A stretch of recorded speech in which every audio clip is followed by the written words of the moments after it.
The third book of Moses, called Leviticus, chapter 1. And the Lord called unto Moses, and spake unto him out of the tabernacle of the congregation, saying, Speak unto the children of Israel, and say unto them, If any man of you bring an offering unto the Lord, ye shall bring your offering of the cattle, even of the herd and of the flock. If his offering be a burnt sacrifice of the herd, let him offer a male without blemish. He shall offer it of his own voluntary will at the door of the tabernacle of the congregation before the Lord. And he shall put his hand upon the head of the burnt offering, and it shall be accepted for him to make atonement for him. And he shall kill the bullock before the Lord, and the priests Aaron's son shall bring the blood, and sprinkle the blood round about upon the altar that is by the door of the tabernacle of the congregation. And he shall flay the burnt offering, and cut it into his pieces. And the sons of Aaron the priest shall put fire upon the altar, and lay the wood in order upon the fire. And the priest Aaron's son shall lay the parts, the head and the fat, in order upon the wood that is on the fire which is upon the altar. But his inwards and his legs shall he wash in water, and the priest shall burn all on the altar to be a burnt sacrifice, and offering made by fire of a sweet savour unto the Lord. And if his offering be of the flocks, namely of the sheep, or of the goats for a burnt sacrifice, he shall bring it a male without blemish, and he shall kill it on the side of the altar northward before the Lord. And the priest Aaron's son shall sprinkle his blood round about upon the altar. And he shall cut it into his pieces with his head and his fat, and the priest shall lay them in order on the wood that is on the fire which is upon the altar.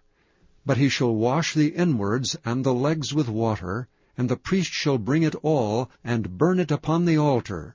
It is a burnt sacrifice, and offering made by fire of a sweet savour unto the Lord.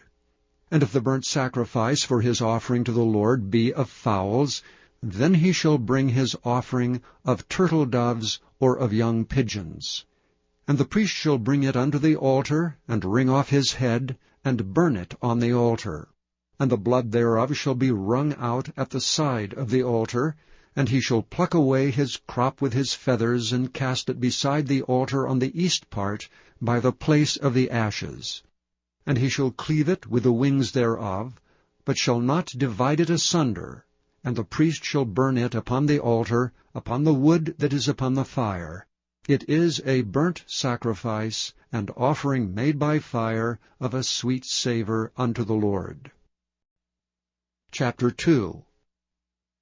And when any will offer a meat offering unto the Lord, his offering shall be of fine flour, and he shall pour oil upon it, and put frankincense thereon. And he shall bring it to Aaron's sons the priests, and he shall take thereout his handful of the flour thereof, and of the oil thereof, with all the frankincense thereof, and the priest shall burn the memorial of it upon the altar, to be an offering made by fire of a sweet savour unto the Lord. And the remnant of the meat offering shall be Aaron's and his sons'. It is a thing most holy of the offerings of the Lord made by fire. And if thou bring an oblation of a meat offering, bacon in the oven, it shall be unleavened cakes of fine flour mingled with oil, or unleavened wafers anointed with oil. And if thy oblation be a meat offering, bacon in a pan, it shall be of fine flour unleavened, mingled with oil. Thou shalt part it in pieces, and pour oil thereon. It is a meat offering. And if thy oblation be a meat offering bacon in the frying pan, it shall be made of fine flour with oil. And thou shalt bring the meat offering that is made of these things unto the Lord, and when it is presented unto the priest, he shall bring it unto the altar. And the priest shall take from the meat offering a memorial thereof, and shall burn it upon the altar. It is an offering made by fire, of a sweet savour unto the Lord. And that which is left of the meat offering shall be Aaron's and his sons.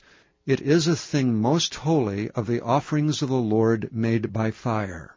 No meat offering which ye shall bring unto the Lord shall be made with leaven, for ye shall burn no leaven nor any honey in any offering of the Lord made by fire. As for the oblation of the firstfruits, ye shall offer them unto the Lord, but they shall not be burnt on the altar for a sweet savour. And every oblation of thy meat offering shalt thou season with salt, neither shalt thou suffer the salt of the covenant of thy God to be lacking from thy meat offering. With all thine offerings thou shalt offer salt. And if thou offer a meat offering of thy firstfruits unto the Lord, thou shalt offer for the meat offering of thy firstfruits green ears of corn, dried by the fire, even corn beaten out of full ears. And thou shalt put oil upon it, and lay frankincense thereon. It is a meat offering. And the priest shall burn the memorial of it, part of the beaten corn thereof, and part of the oil thereof, with all the frankincense thereof. It is an offering made by fire unto the Lord. Chapter 3. And if his oblation be a sacrifice of peace offering, if he offer it of the herd, whether it be a male or female, he shall offer it without blemish before the Lord. And he shall lay his hand upon the head of his offering, and kill it at the door of the tabernacle of the congregation. And Aaron's sons the priest shall sprinkle the blood upon the altar round about.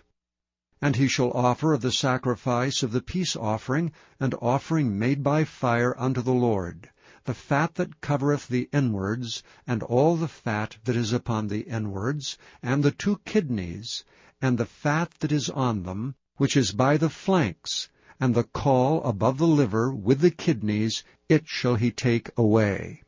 And Aaron's son shall burn it on the altar upon the burnt sacrifice, which is upon the wood that is on the fire. It is an offering made by fire of a sweet savour unto the Lord. And if his offering for a sacrifice of peace offering unto the Lord be of the flock, male or female, he shall offer it without blemish. If he offer a lamb for his offering, then shall he offer it before the Lord. And he shall lay his hand upon the head of his offering, and kill it before the tabernacle of the congregation. And Aaron's son shall sprinkle the blood thereof round about upon the altar. And he shall offer of the sacrifice of the peace offering an offering made by fire unto the Lord, the fat thereof, and the whole rump. It shall he take off hard by the backbone, and the fat that covereth the inwards, and all the fat that is upon the inwards, and the 2 kidneys, and the fat that is upon them, which is by the flanks, and the caul above the liver, with the kidneys, it shall he take away. And the priest shall burn it upon the altar. It is the food of the offering made by fire unto the Lord.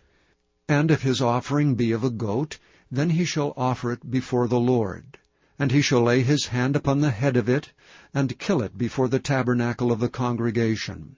And the sons of Aaron shall sprinkle the blood thereof upon the altar round about. And he shall offer thereof his offering, even an offering made by fire unto the Lord, the fat that covereth the inwards, and all the fat that is upon the inwards, and the 2 kidneys, and the fat that is upon them, which is by the flanks, and the caul above the liver, with the kidneys, it shall he take away. And the priest shall burn them upon the altar. It is the food of the offering made by fire for a sweet savour. All the fat is the Lord's. It shall be a perpetual statute for your generations throughout all your dwellings, that ye eat neither fat nor blood. Chapter 4.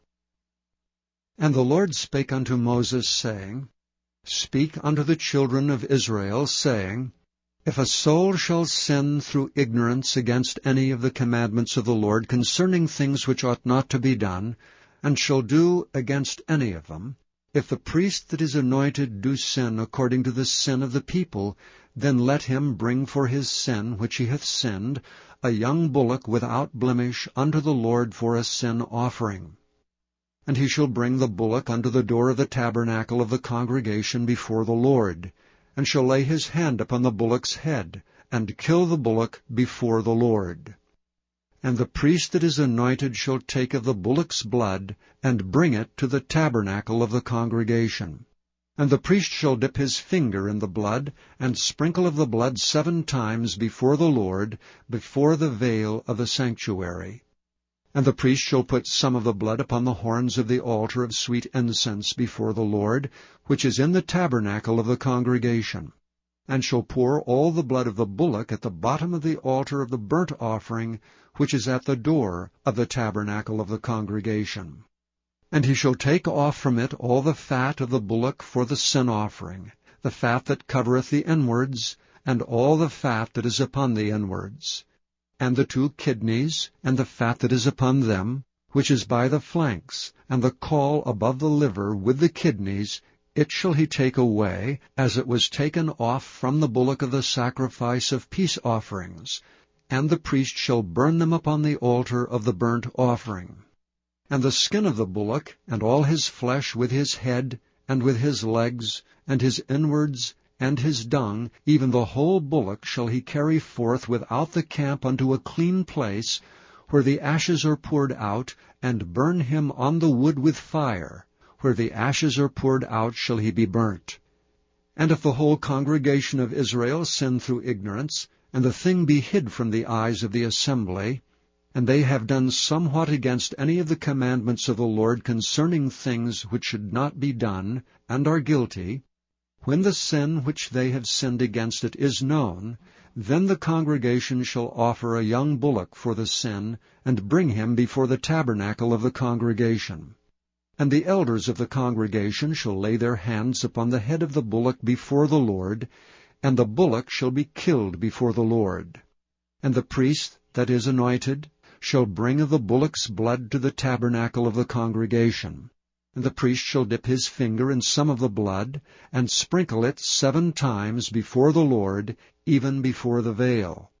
And he shall put some of the blood upon the horns of the altar which is before the Lord, that is in the tabernacle of the congregation, and shall pour out all the blood at the bottom of the altar of the burnt offering, which is at the door of the tabernacle of the congregation. And he shall take all his fat from him, and burn it upon the altar.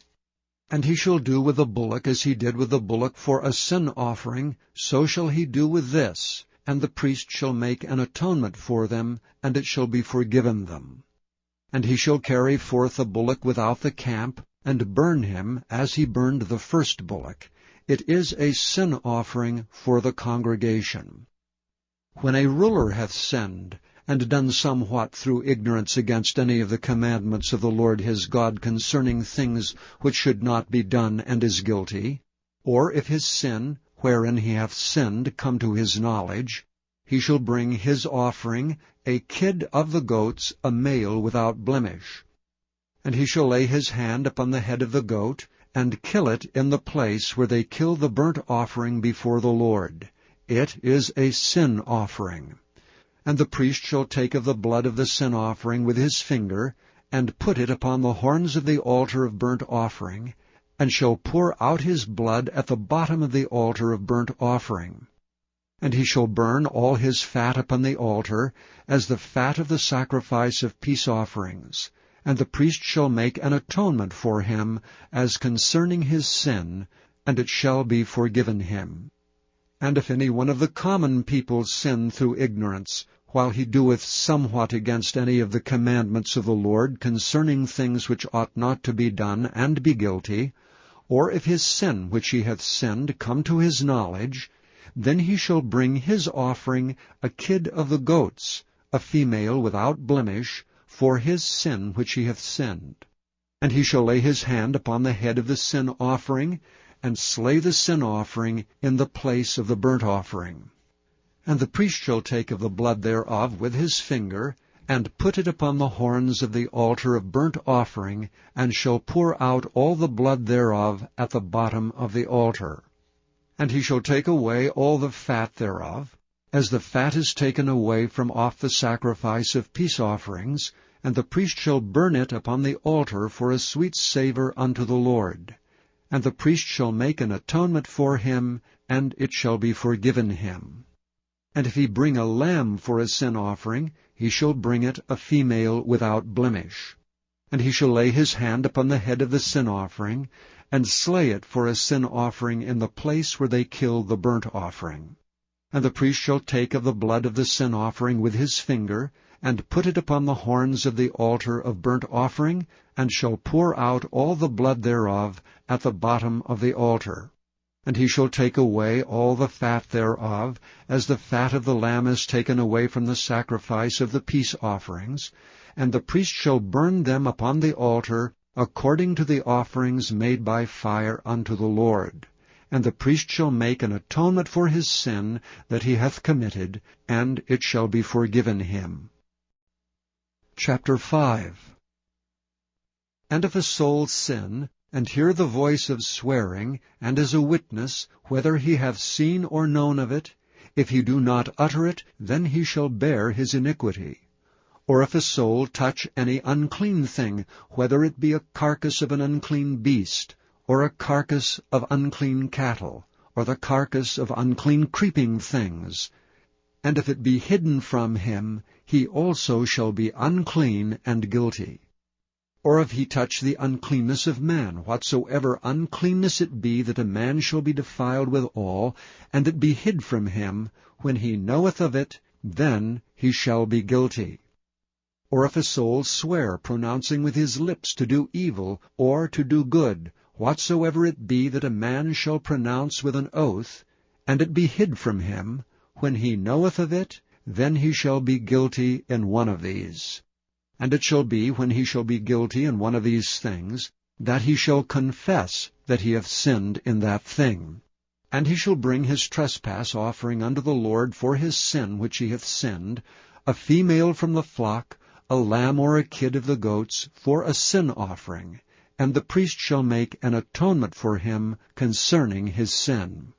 And if he be not able to bring a lamb, then he shall bring for his trespass which he hath committed 2 turtle doves, or 2 young pigeons unto the Lord, one for a sin offering, and the other for a burnt offering.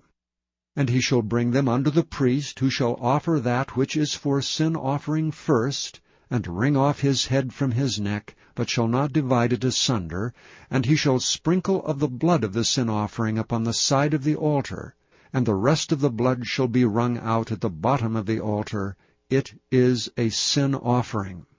And he shall offer the second for a burnt offering, according to the manner, and the priest shall make an atonement for him for his sin which he hath sinned, and it shall be forgiven him. But if he be not able to bring 2 turtle doves or 2 young pigeons, then he that sinneth shall bring for his offering the 10th part of an ephah of fine flour for a sin offering. He shall put no oil upon it, neither shall he put any frankincense thereon, for it is a sin offering. Then shall he bring it to the priest, and the priest shall take his handful of it, even a memorial thereof, and burn it on the altar, according to the offering made by fire unto the Lord. It is a sin offering. And the priest shall make an atonement for him as touching his sin that he hath sinned in one of these, and it shall be forgiven him. And the remnant shall be the priest's as a meat offering. And the Lord spake unto Moses, saying, If a soul commit a trespass, and sin through ignorance in the holy things of the Lord, then he shall bring for his trespass unto the Lord a ram without blemish out of the flocks, with thy estimation of shekels of silver, after the shekel of the sanctuary, for a trespass offering. And he shall make amends for the harm that he hath done in the holy thing, and shall add the 5th part thereto, and give it unto the priest. And the priest shall make an atonement for him with the ram of the trespass offering, and it shall be forgiven him. And if a soul sin, and commit any of these things which are forbidden to be done by the commandments of the Lord, though he wist it not, yet is he guilty, and shall bear his iniquity. And he shall bring a ram without blemish out of the flock, with thy estimation for a trespass offering unto the priest, and the priest shall make an atonement for him concerning his ignorance wherein he erred, and wist it not, and it shall be forgiven him. It is a trespass offering. he hath certainly trespassed against the Lord. Chapter 6. And the Lord spake unto Moses, saying, If a soul sin, and commit a trespass against the Lord, and lie unto his neighbor in that which was delivered him to keep, or in fellowship, or in a thing taken away by violence, or hath deceived his neighbor, or hath found that which was lost, and lieth concerning it, and sweareth falsely, in any of all these that a man doeth, sinning therein, then it shall be, because he hath sinned and is guilty, that he shall restore that which he took violently away, or the thing which he hath deceitfully gotten, or that which was delivered him to keep, or the lost thing which he found, or all that about which he hath sworn falsely. He shall even restore it in the principal, and shall add the 5th part more thereto, and give it unto him to whom it appertaineth, in the day of his trespass offering. And he shall bring his trespass offering unto the Lord, a ram without blemish out of the flock, with thy estimation, for a trespass offering unto the priest. And the priest shall make an atonement for him before the Lord, and it shall be forgiven him for anything of all that he hath done in trespassing therein. And the Lord spake unto Moses, saying, Command Aaron and his sons, saying, This is the law of the burnt offering. It is the burnt offering because of the burning upon the altar all night unto the morning, and the fire of the altar shall be burning in it.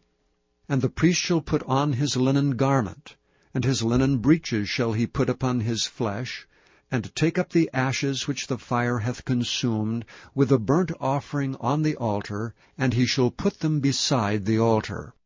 And he shall put off his garments, and put on other garments, and carry forth the ashes without the camp unto a clean place. And the fire upon the altar shall be burning in it, it shall not be put out, and the priest shall burn wood on it every morning, and lay the burnt offering in order upon it, and he shall burn thereon the fat of the peace offerings. The fire shall ever be burning upon the altar, it shall never go out. And this is the law of the meat offering. The sons of Aaron shall offer it before the Lord before the altar. And he shall take of it his handful of the flour of the meat offering, and of the oil thereof, and all the frankincense which is upon the meat offering, and shall burn it upon the altar for a sweet savour, even the memorial of it unto the Lord. And the remainder thereof shall Aaron and his sons eat. With unleavened bread shall it be eaten in the holy place. In the court of the tabernacle of the congregation they shall eat it. It shall not be baken with leaven. I have given it unto them for their portion of my offerings made by fire.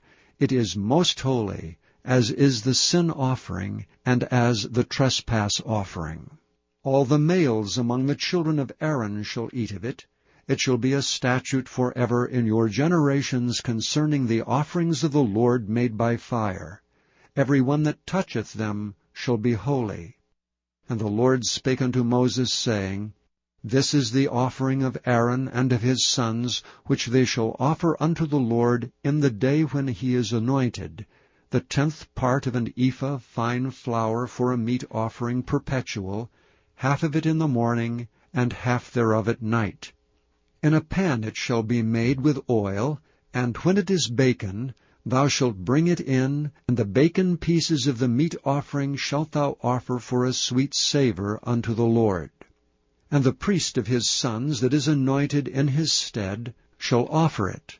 It is a statute forever unto the Lord. It shall be wholly burnt.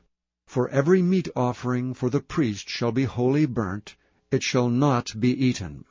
And the Lord spake unto Moses, saying, Speak unto Aaron and to his sons, saying, This is the law of the sin offering. In the place where the burnt offering is killed shall the sin offering be killed before the Lord. It is most holy. The priest that offereth it for sin shall eat it. In the holy place shall it be eaten, in the court of the tabernacle of the congregation.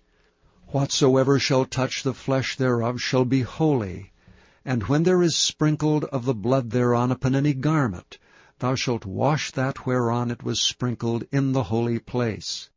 But the earthen vessel wherein it is sodden shall be broken, and if it be sodden in a brazen pot, it shall be both scoured and rinsed in water. All the males among the priests shall eat thereof. It is most holy.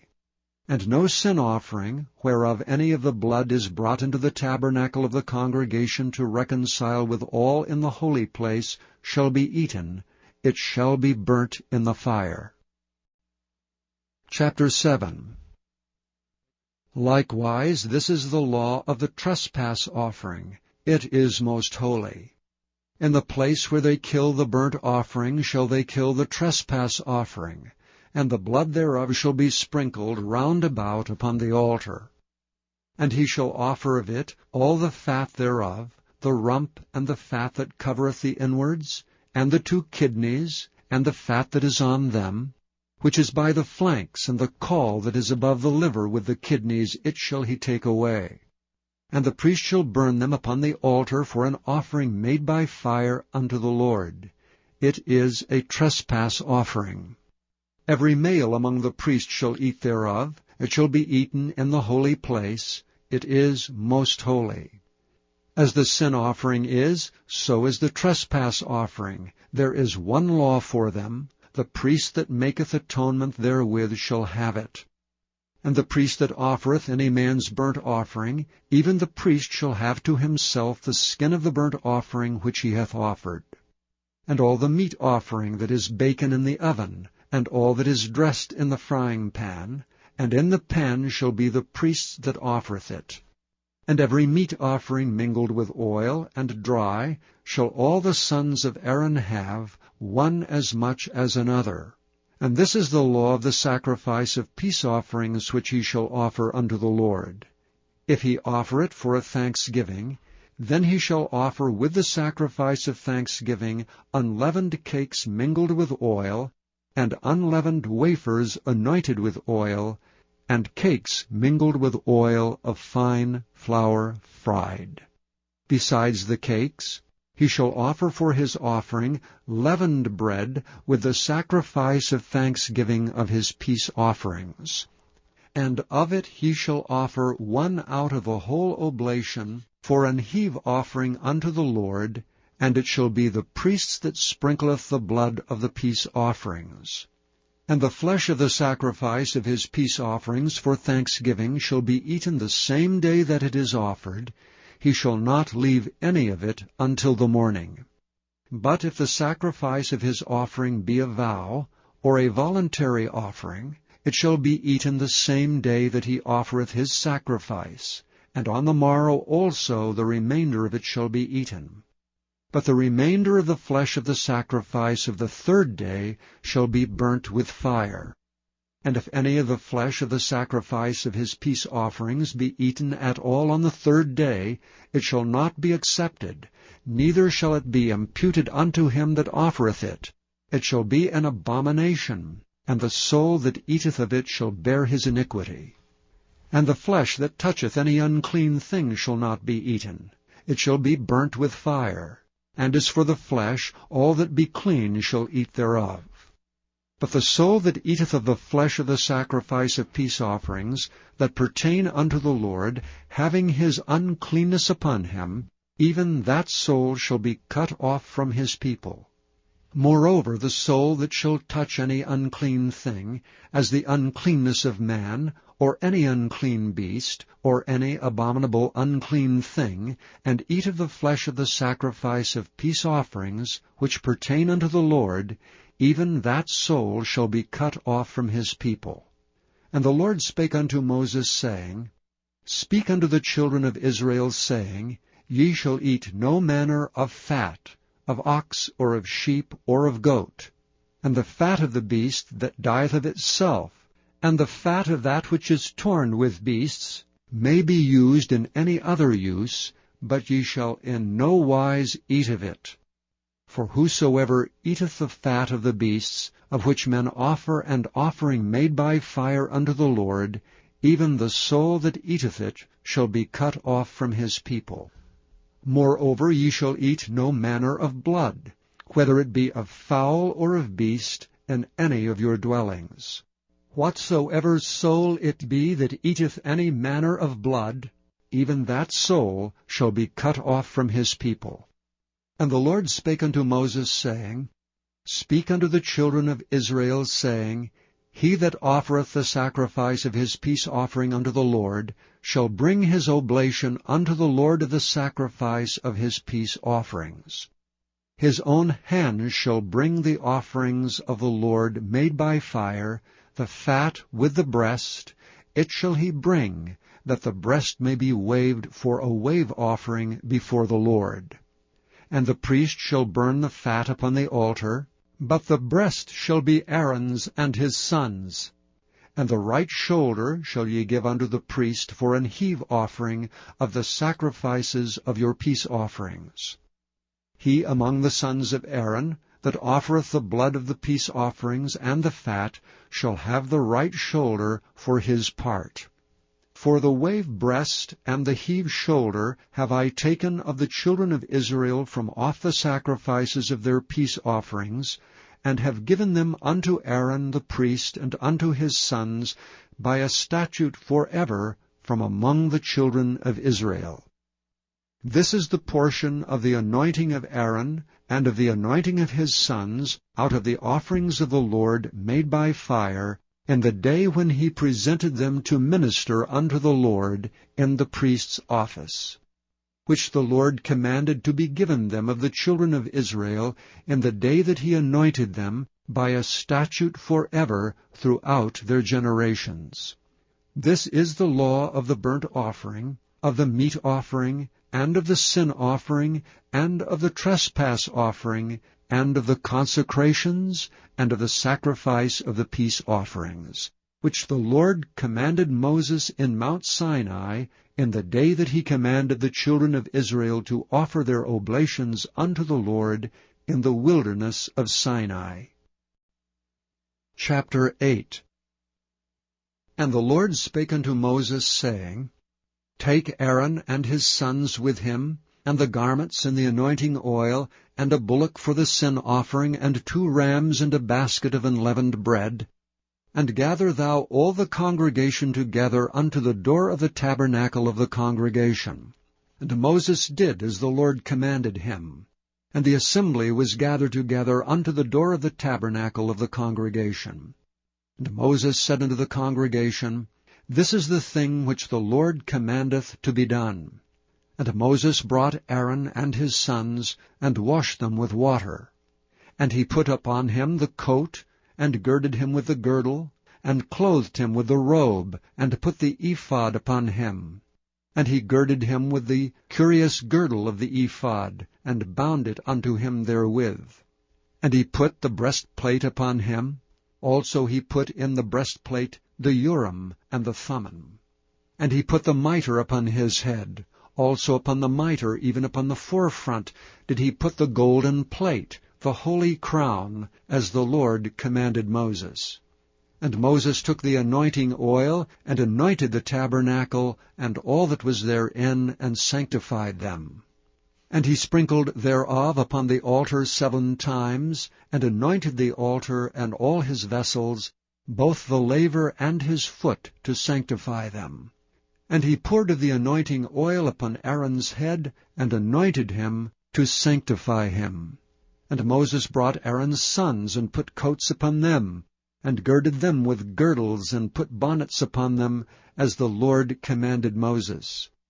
And he brought the bullock for the sin offering, and Aaron and his sons laid their hands upon the head of the bullock for the sin offering. And he slew it, and Moses took the blood, and put it upon the horns of the altar round about with his finger, and purified the altar, and poured the blood at the bottom of the altar, and sanctified it to make reconciliation upon it. And he took all the fat that was upon the inwards, and the caul above the liver, and the 2 kidneys and their fat, and Moses burned it upon the altar. But the bullock and his hide, his flesh, and his dung he burnt with fire without the camp, as the Lord commanded Moses. And he brought the ram for the burnt offering, and Aaron and his sons laid their hands upon the head of the ram. And he killed it, and Moses sprinkled the blood upon the altar round about.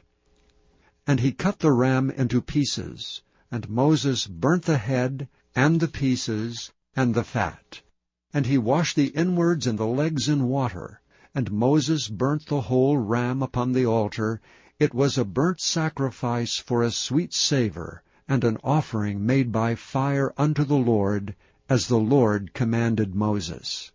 And he brought the other ram, the ram of consecration, and Aaron and his sons laid their hands upon the head of the ram.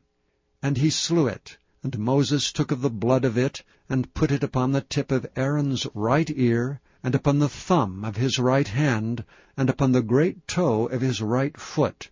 And he brought Aaron's sons, and Moses put of the blood upon the tip of their right ear, and upon the thumbs of their right hands, and upon the great toes of their right feet. And Moses sprinkled the blood upon the altar round about. And he took the fat, and the rump, and all the fat that was upon the inwards, and the caul above the liver, and the 2 kidneys and their fat, and the right shoulder. And out of the basket of unleavened bread that was before the Lord, he took 1 unleavened cake, and a cake of oiled bread, and 1 wafer, and put them on the fat, and upon the right shoulder. And he put all upon Aaron's hands, and upon his sons' hands, and waved them for a wave offering before the Lord. And Moses took them from off their hands, and burnt them on the altar upon the burnt offering. They were consecrations for a sweet savour. It is an offering made by fire unto the Lord. And Moses took the breast, and waved it for a wave offering before the Lord.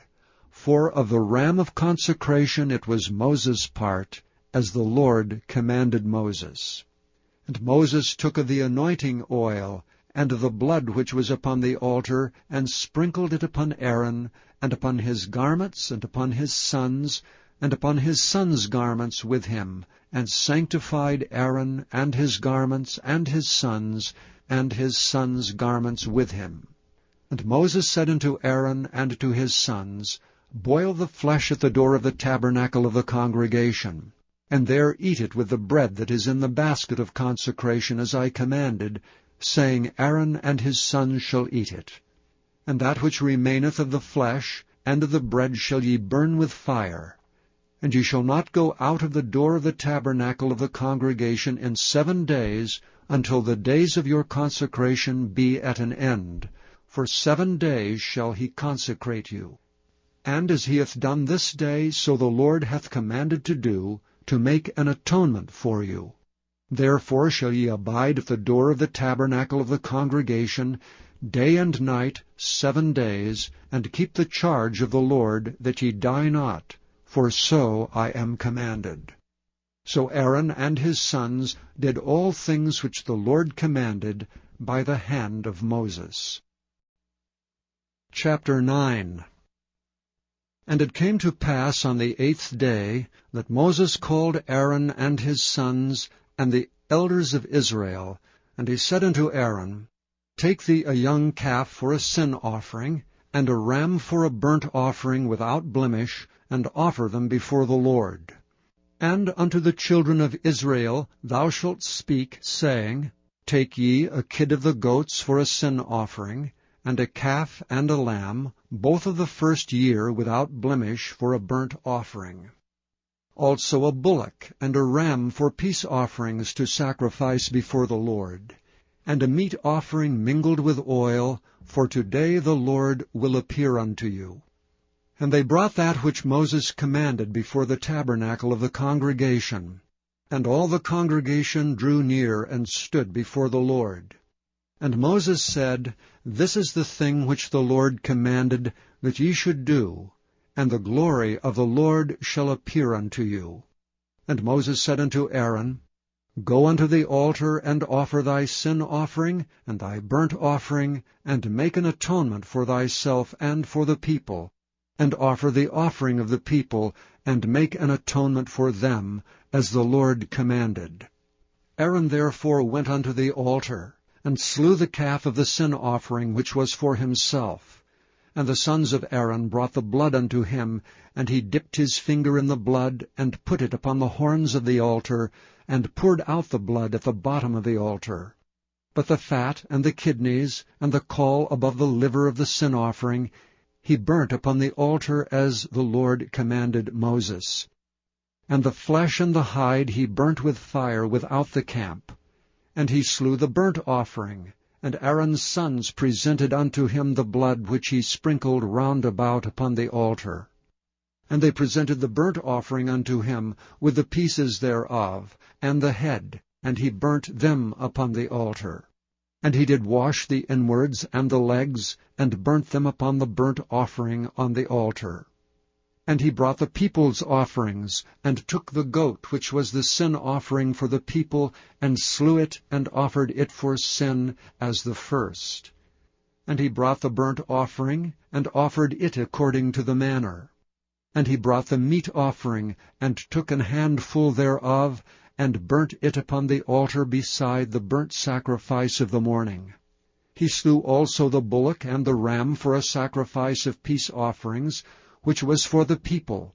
And Aaron's sons presented unto him the blood, which he sprinkled upon the altar round about, and the fat of the bullock and of the ram, the rump and that which covereth the inwards, and the kidneys, and the caul above the liver.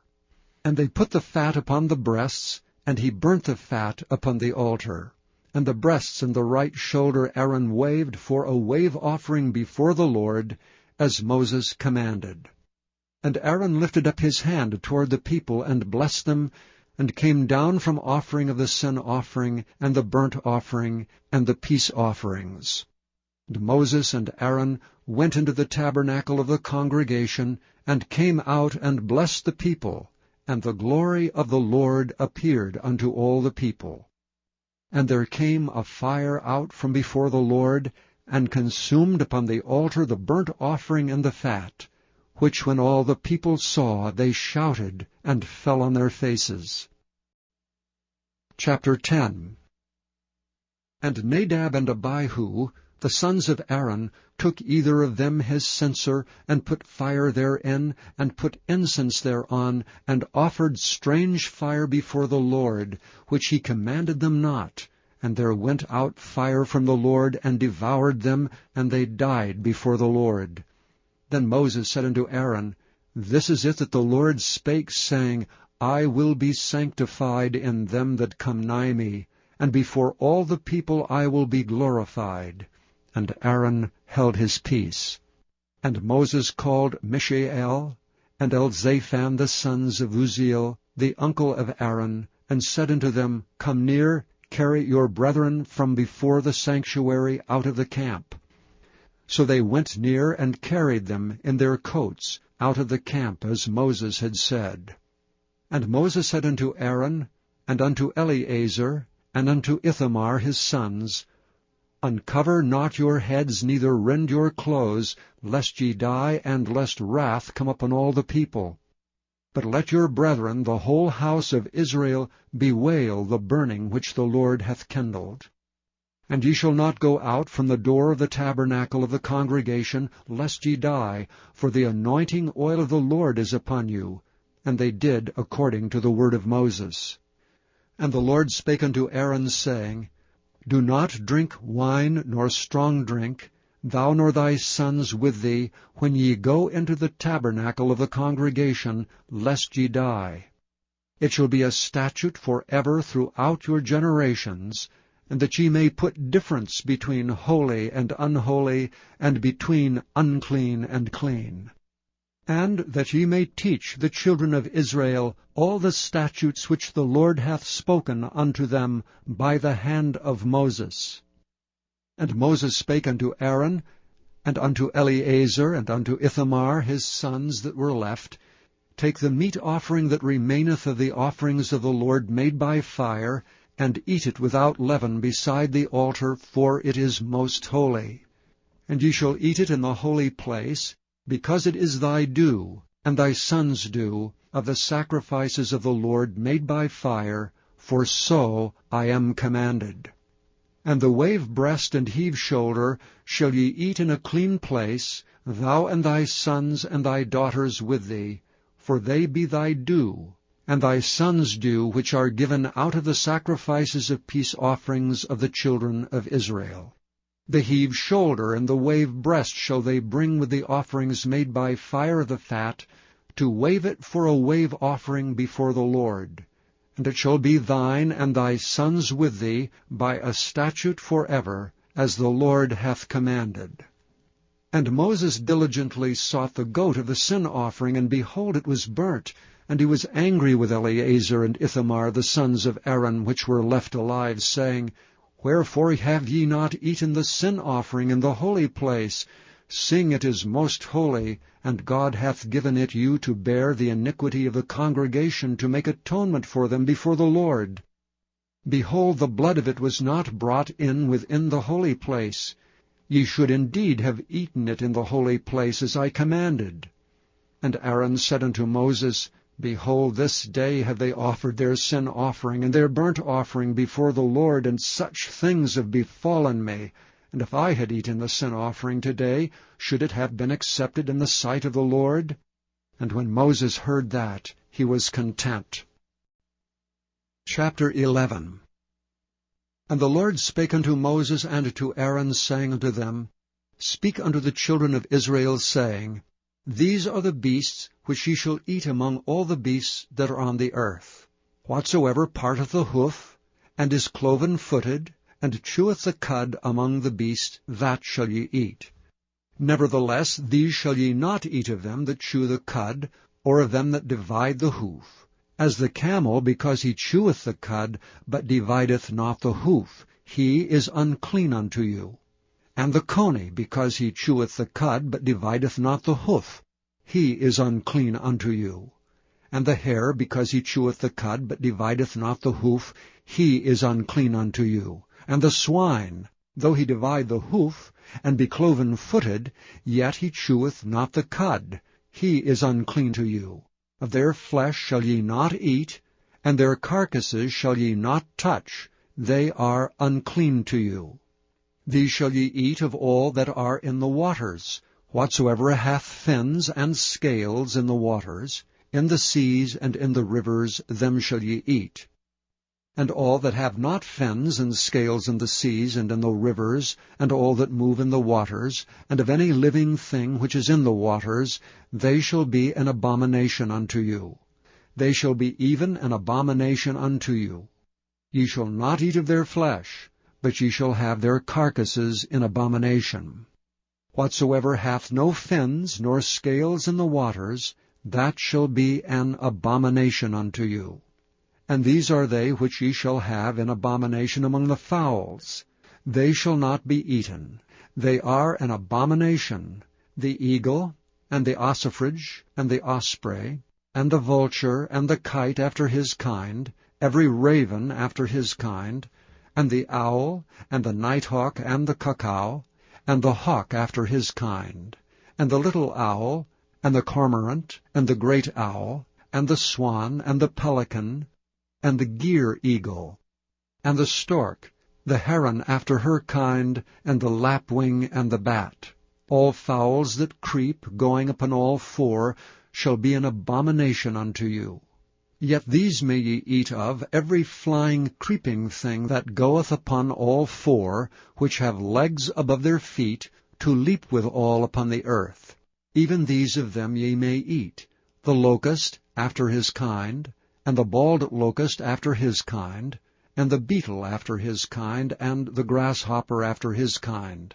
But all other flying, creeping things, which have 4 feet, shall be an abomination unto you. And for these ye shall be unclean. Whosoever toucheth the carcass of them shall be unclean until the even. And whosoever beareth aught of the carcass of them shall wash his clothes, and be unclean until the even. The carcasses of every beast which divideth the hoof, and is not cloven-footed, nor cheweth the cud, are unclean unto you. Every one that toucheth them shall be unclean. And whatsoever goeth upon his paws among all manner of beasts that go on all four, those are unclean unto you.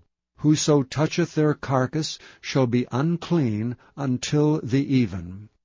And he that beareth the carcass of them shall wash his clothes, and be unclean until the even. They are unclean unto you. These also shall be unclean unto you among the creeping things that creep upon the earth, the weasel, and the mouse, and the tortoise after his kind, and the ferret, and the chameleon, and the lizard, and the snail, and the mole. These are unclean to you among all that creep. Whosoever doth touch them, when they be dead, shall be unclean until the even.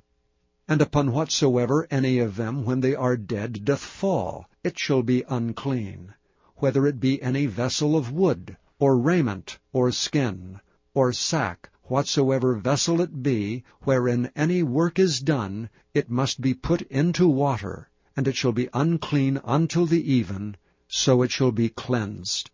And every earthen vessel, whereinto any of them falleth, whatsoever is in it shall be unclean, and ye shall break it.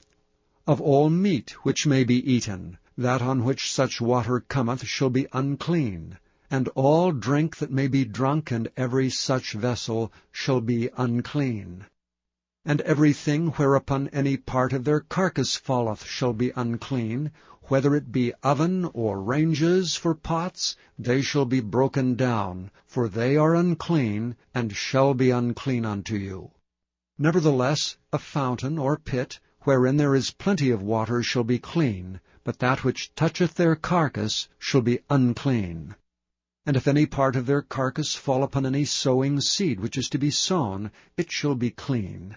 But if any water be put upon the seed, and any part of their carcass fall thereon, it shall be unclean unto you. And if any beast, of which ye may eat, die, he that toucheth the carcass thereof shall be unclean until the even. And he that eateth of the carcass of it shall wash his clothes, and be unclean until the even. He also that beareth the carcass of it shall wash his clothes, and be unclean until the even. And every creeping thing that creepeth upon the earth shall be an abomination, it shall not be eaten. Whatsoever goeth upon the belly, whatsoever goeth upon all four, or whatsoever hath more feet among all creeping things that creep upon the earth, them ye shall not eat, for they are an abomination. Ye shall not make yourselves abominable with any creeping thing that creepeth, neither shall ye make yourselves unclean with them, that ye should be defiled thereby. For I am the Lord your God. Ye shall therefore sanctify yourselves, and ye shall be holy, for I am holy. Neither shall ye defile yourselves with any manner of creeping thing that creepeth upon the earth. For I am the Lord that bringeth you up out of the land of Egypt, to be your God. Ye shall therefore be holy, for I am holy.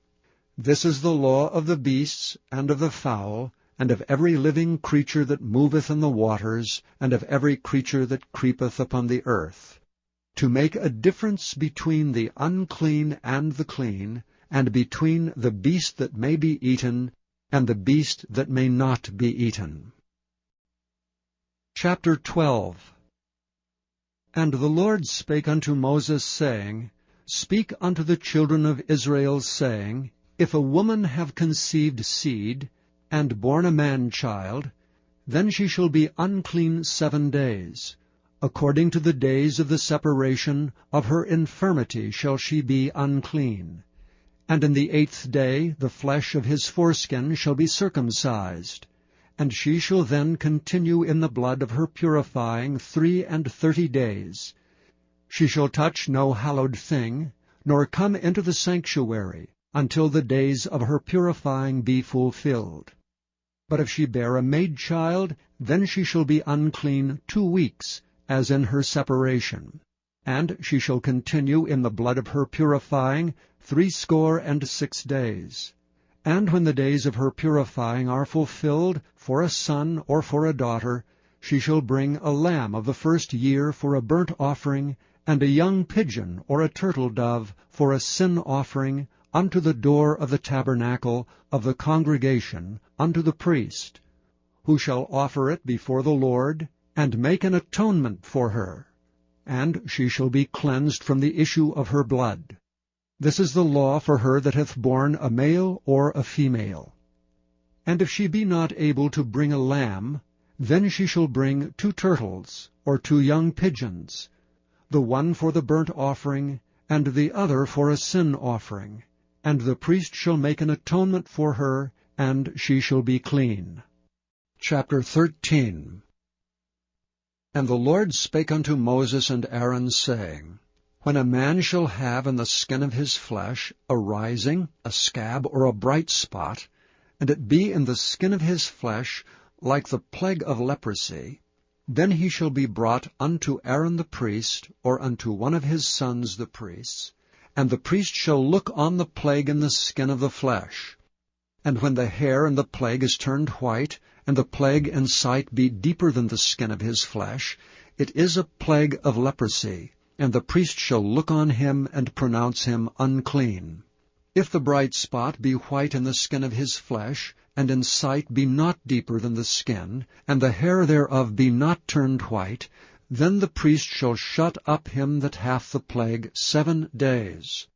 And the priest shall look on him the 7th day, and behold, if the plague in his sight be at a stay, and the plague spread not in the skin, then the priest shall shut him up 7 days more. And the priest shall look on him again the 7th day, and behold, if the plague be somewhat dark, and the plague spread not in the skin, the priest shall pronounce him clean. It is but a scab, and he shall wash his clothes, and be clean.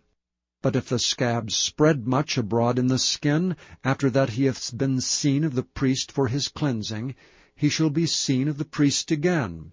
And if the priest see that, behold, the scab spreadeth in the skin, then the priest shall pronounce him unclean. It is a leprosy. When the plague of leprosy is in a man, he shall be brought unto the priest. And the priest shall see him, and behold, if the rising be white in the skin, and it have turned the hair white, and there be quick raw flesh in the rising, it is an old leprosy in the skin of his flesh, and the priest shall pronounce him unclean, and shall not shut him up, for he is unclean. And if a leprosy break out abroad in the skin, and the leprosy cover all the skin of him that hath the plague, from his head even to his foot, wheresoever the priest looketh, then the priest shall consider, and behold, if the leprosy have covered all his flesh, he shall pronounce him clean that hath the plague. It is all turned white, he is clean.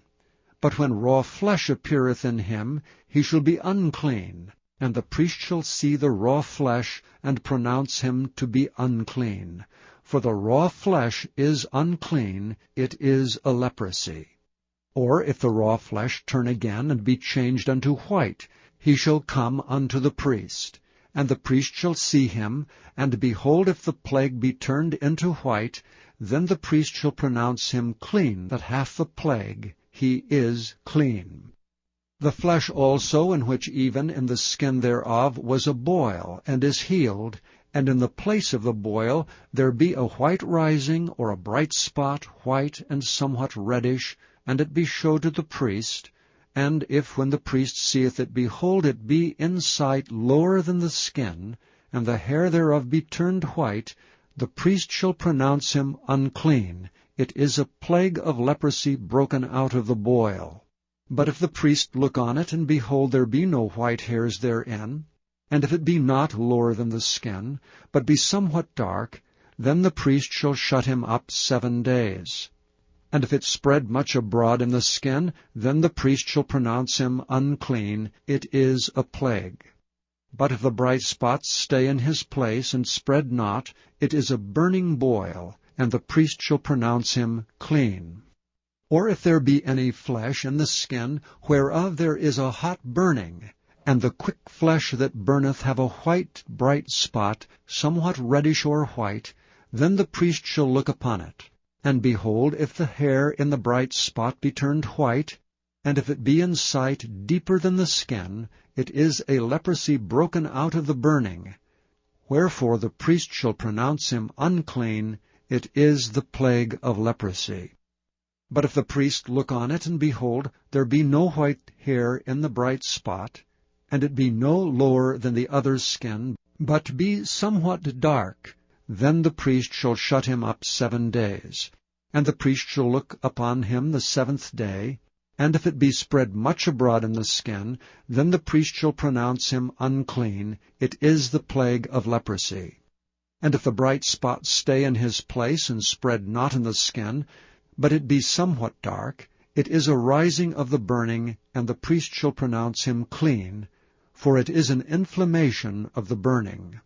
If a man or woman have a plague upon the head, or the beard, then the priest shall see the plague, and behold, if it be in sight deeper than the skin, and there be in it a yellow thin hair, then the priest shall pronounce him unclean, it is a dry scall, even a leprosy upon the head or beard.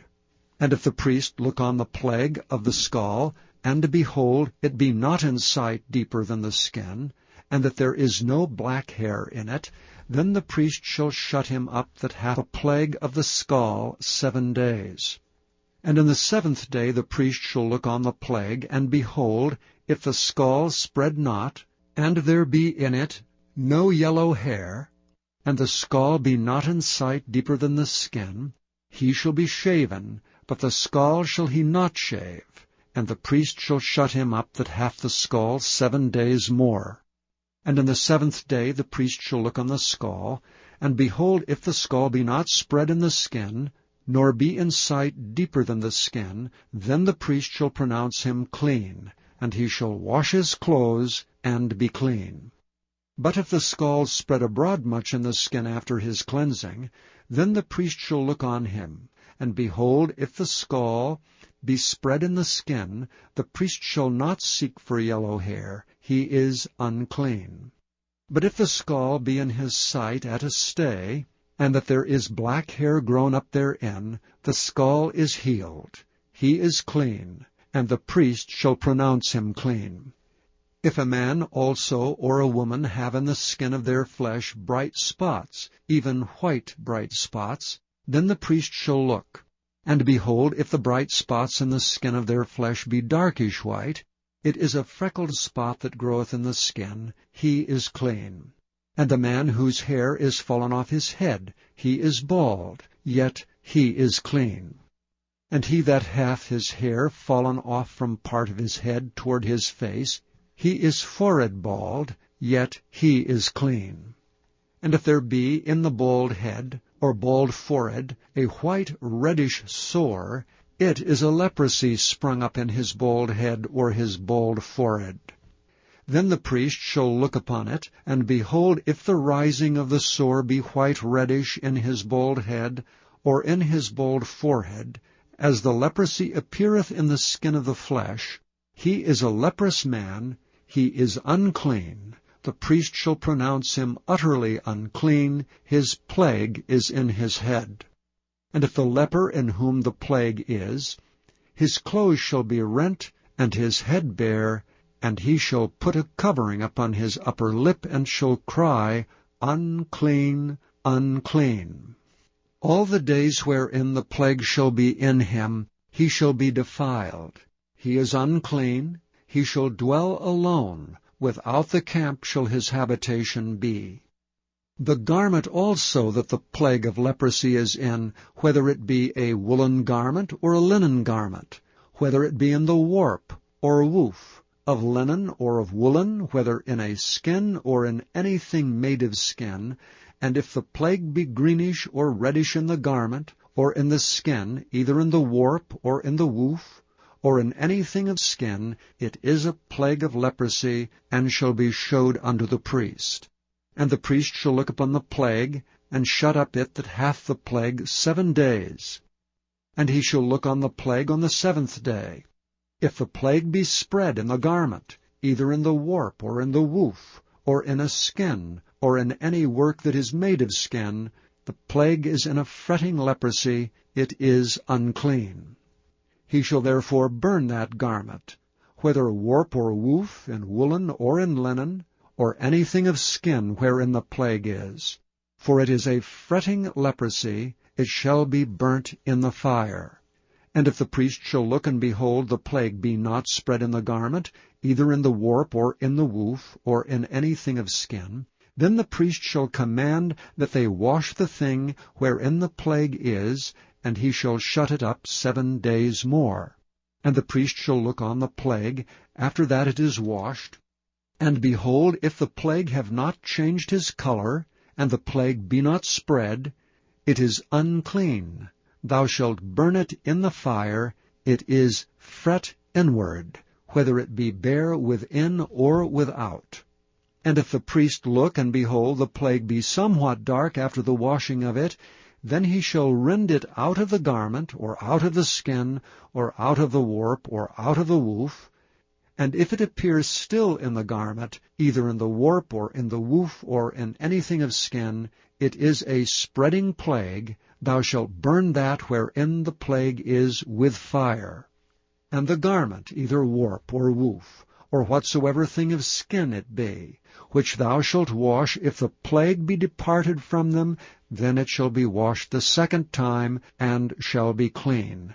This is the law of the plague of leprosy in a garment of woolen or linen, either in the warp or woof, or anything of skins, to pronounce it clean, or to pronounce it unclean. Chapter 14. And the Lord spake unto Moses, saying, This shall be the law of the leper in the day of his cleansing. He shall be brought unto the priest. And the priest shall go forth out of the camp, and the priest shall look, and behold, if the plague of leprosy be healed in the leper, then shall the priest command to take for him that is to be cleansed 2 birds alive and clean, and cedar wood, and scarlet, and hyssop. And the priest shall command that one of the birds be killed in an earthen vessel over running water. As for the living bird, he shall take it, and the cedar wood, and the scarlet, and the hyssop, and shall dip them and the living bird in the blood of the bird that was killed over the running water. And he shall sprinkle upon him that is to be cleansed from the leprosy 7 times, and shall pronounce him clean, and shall let the living bird loose into the open field. And he that is to be cleansed shall wash his clothes, and shave off all his hair, and wash himself in water, that he may be clean. And after that he shall come into the camp, and shall tarry abroad out of his tent 7 days. But it shall be on the 7th day that he shall shave all his hair off his head, and his beard and his eyebrows, even all his hair he shall shave off. And he shall wash his clothes, also he shall wash his flesh in water, and he shall be clean. And on the 8th day he shall take 2 he-lambs without blemish, and 1 ewe-lamb of the 1st year without blemish, and 3/10 deals of fine flour for a meat offering mingled with oil, and 1 log of oil. And the priest that maketh him clean shall present the man that is to be made clean, and those things before the Lord at the door of the tabernacle of the congregation. And the priest shall take 1 he-lamb, and offer him for a trespass offering, and the log of oil, and wave them for a wave offering before the Lord. And he shall slay the lamb in the place where he shall kill the sin offering, and the burnt offering in the holy place. For as the sin offering is the priest's, so is the trespass offering, it is most holy. And the priest shall take some of the blood of the trespass offering, and the priest shall put it upon the tip of the right ear of him that is to be cleansed, and upon the thumb of his right hand, and upon the great toe of his right foot. And the priest shall take some of the log of oil, and pour it into the palm of his own left hand. And the priest shall dip his right finger in the oil that is in his left hand, and shall sprinkle of the oil with his finger 7 times before the Lord. And of the rest of the oil that is in his hand shall the priest put upon the tip of the right ear of him that is to be cleansed, and upon the thumb of his right hand, and upon the great toe of his right foot, upon the blood of the trespass offering. And the remnant of the oil that is in the priest's hand he shall pour upon the head of him that is to be cleansed, and the priest shall make an atonement for him before the Lord. And the priest shall offer the sin offering, and make an atonement for him that is to be cleansed from his uncleanness, and afterward he shall kill the burnt offering. And the priest shall offer the burnt offering and the meat offering upon the altar, and the priest shall make an atonement for him, and he shall be clean.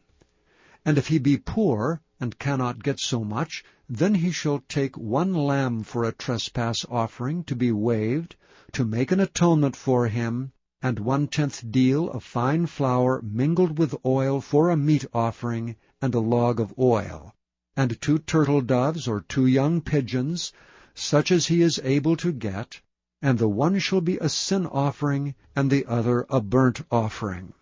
And he shall bring them on the 8th day for his cleansing unto the priest, unto the door of the tabernacle of the congregation before the Lord. And the priest shall take the lamb of the trespass offering and the log of oil, and the priest shall wave them for a wave offering before the Lord. And he shall kill the lamb of the trespass offering, and the priest shall take some of the blood of the trespass offering, and put it upon the tip of the right ear of him that is to be cleansed, and upon the thumb of his right hand, and upon the great toe of his right foot. And the priest shall pour of the oil into the palm of his own left hand, and the priest shall sprinkle with his right finger some of the oil that is in his left hand 7 times before the Lord. And the priest shall put of the oil that is in his hand upon the tip of the right ear of him that is to be cleansed, and upon the thumb of his right hand, and upon the great toe of his right foot, upon the place of the blood of the trespass offering. And the rest of the oil that is in the priest's hand he shall put upon the head of him that is to be cleansed, to make an atonement for him before the Lord. And he shall offer the one of the turtle doves, or of the young pigeons, such as he can get, even such as he is able to get, the one for a sin offering, and the other for a burnt offering, with the meat offering. And the priest shall make an atonement for him that is to be cleansed before the Lord. This is the law of him in whom is the plague of leprosy, whose hand is not able to get that which pertaineth to his cleansing. And the Lord spake unto Moses and unto Aaron, saying, When ye come into the land of Canaan, which I give to you for a possession, and I put the plague of leprosy in a house of the land of your possession, and he that owneth the house shall come and tell the priest, saying, It seemeth to me there is as it were a plague in the house, then the priest shall command that they empty the house before the priest go into it to see the plague, that all that is in the house be not made unclean, and afterward the priest shall go in to see the house. And he shall look on the plague, and behold, if the plague be in the walls of the house with hollow strakes, greenish or reddish, which in sight are lower than the wall, then the priest shall go out of the house to the door of the house, and shut up the house 7 days. And the priest shall come again the 7th day, and shall look, and behold, if the plague be spread in the walls of the house, then the priest shall command that they take away the stones in which the plague is, and they shall cast them into an unclean place without the city. And he shall cause the house to be scraped within round about, and they shall pour out the dust that they scrape off without the city into an unclean place. And they shall take other stones, and put them in the place of those stones. And he shall take other mortar, and shall plaster the house. And if the plague come again, and break out in the house, after that he hath taken away the stones, and after he hath scraped the house, and after it is plastered, then the priest shall come and look, and behold, if the plague be spread in the house, it is a fretting leprosy in the house, it is unclean. And he shall break down the house, the stones of it, and the timber thereof, and all the mortar of the house, and he shall carry them forth out of the city into an unclean place. Moreover, he that goeth into the house, all the while that is shut up shall be unclean until the even. And he that lieth in the house shall wash his clothes, and he that eateth in the house shall wash his clothes. And if the priest shall come in and look upon it, and behold, the plague hath not spread in the house, after the house was plastered, then the priest shall pronounce the house clean, because the plague is healed. And he shall take to cleanse the house 2 birds, and cedar wood, and scarlet, and hyssop, and he shall kill the one of the birds in an earthen vessel over running water. And he shall take the cedar wood, and the hyssop, and the scarlet, and the living bird, and dip them in the blood of the slain bird, and in the running water, and sprinkle the house 7 times. And he shall cleanse the house with the blood of the bird, and with the running water, and with the living bird, and with the cedar wood, and with the hyssop, and with the scarlet. But he shall let go the living bird out of the city into the open fields, and make an atonement for the house, and it shall be clean. This is the law for all manner of plague of leprosy and scall, and for the leprosy of a garment and of a house, and for a rising, and for a scab, and for a bright spot, to teach when it is unclean, and when it is clean. This is the law of leprosy. Chapter 15. And the Lord spake unto Moses and to Aaron, saying, Speak unto the children of Israel, and say unto them, When any man hath a running issue out of his flesh, because of his issue he is unclean. And this shall be his uncleanness in his issue, whether his flesh run with his issue, or his flesh be stopped from his issue, it is his uncleanness. Every bed whereon he lieth that hath the issue is unclean, and everything whereon he sitteth shall be unclean. And whosoever toucheth his bed shall wash his clothes, and bathe himself in water, and be unclean until the even. And he that sitteth on anything whereon he sat that hath the issue shall wash his clothes, and bathe himself in water, and be unclean until the even. And he that toucheth the flesh of him that hath the issue shall wash his clothes, and bathe himself in water, and be unclean until the even. And if he that hath the issue spit upon him that is clean, then he shall wash his clothes, and bathe himself in water, and be unclean until the even.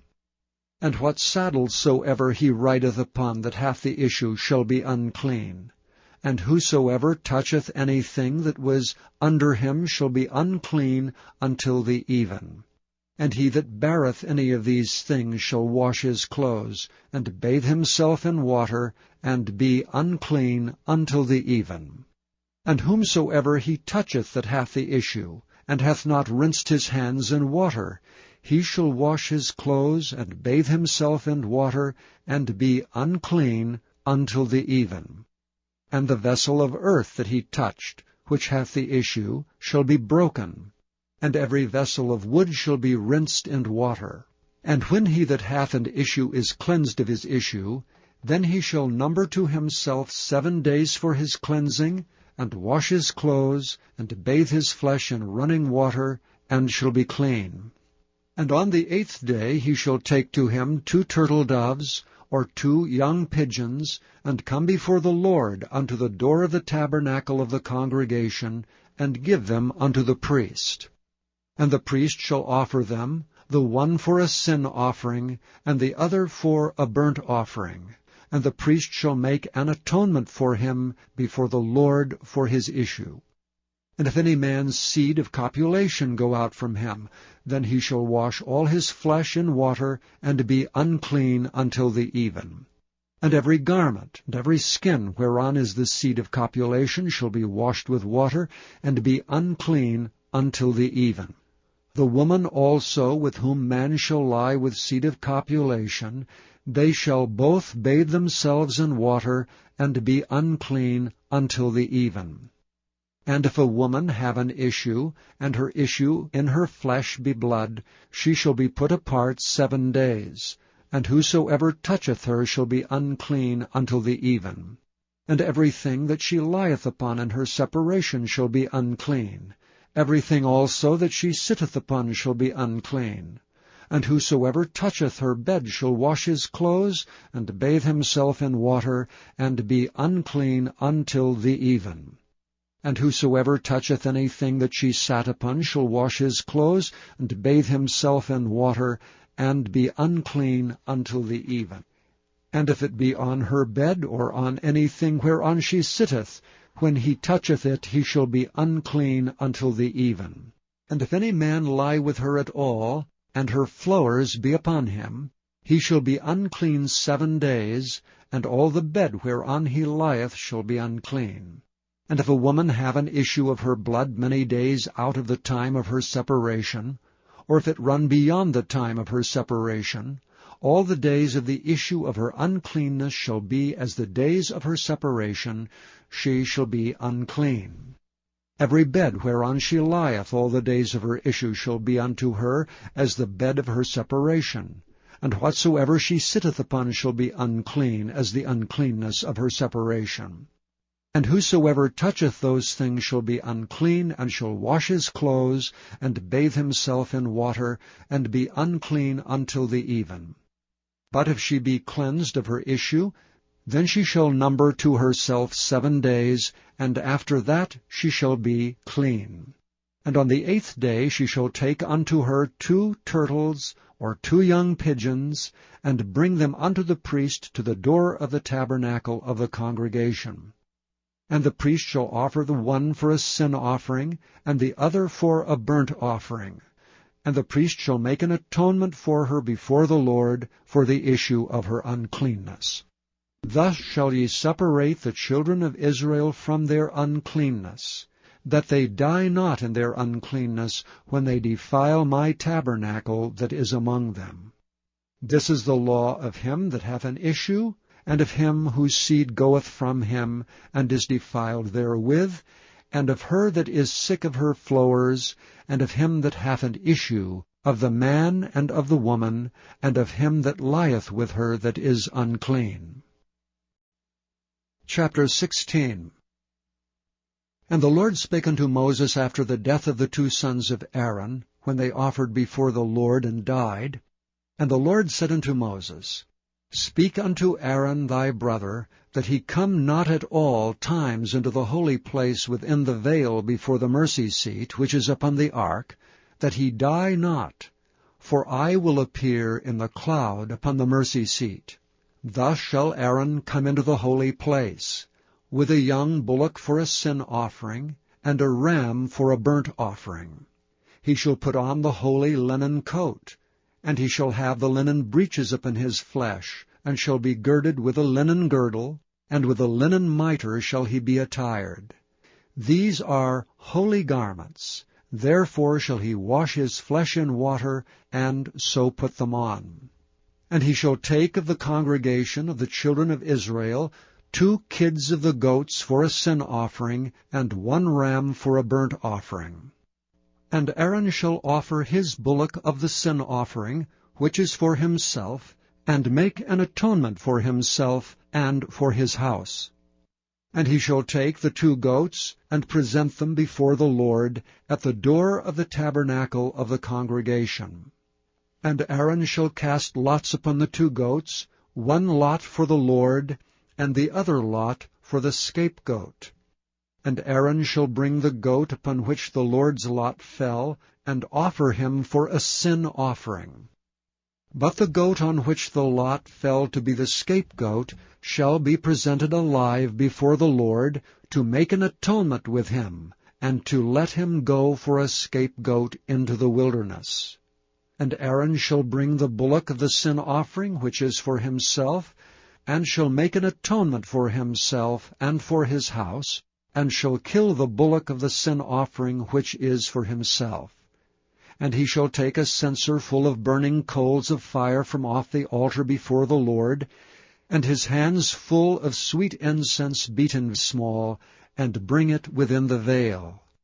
And he shall put the incense upon the fire before the Lord, that the cloud of the incense may cover the mercy seat that is upon the testimony, that he die not.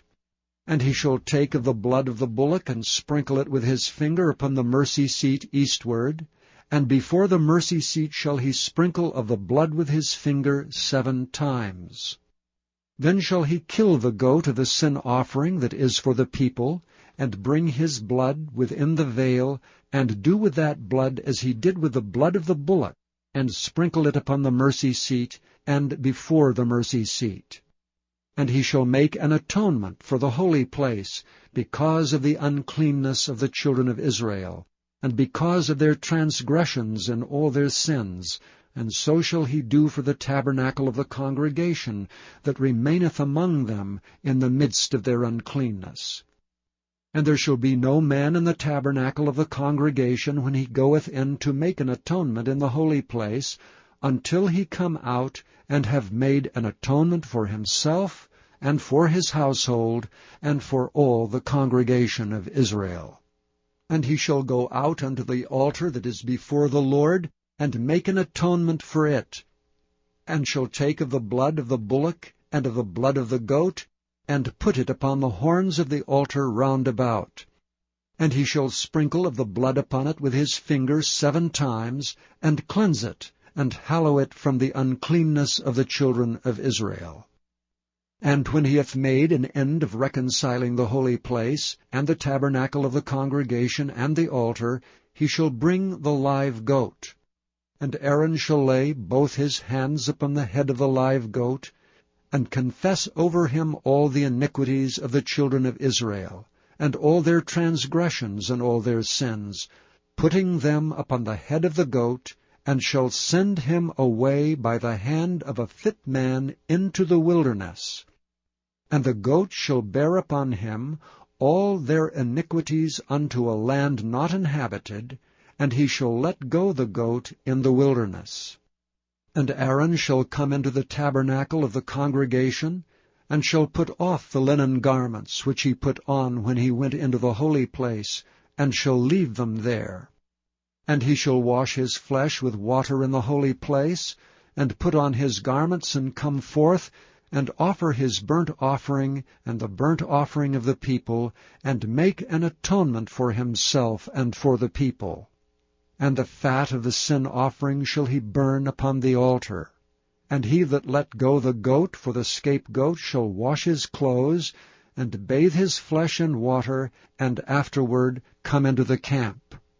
And the bullock for the sin offering, and the goat for the sin offering whose blood was brought in to make atonement for the holy place, shall one carry forth without the camp, and they shall burn in the fire their skins and their flesh and their dung.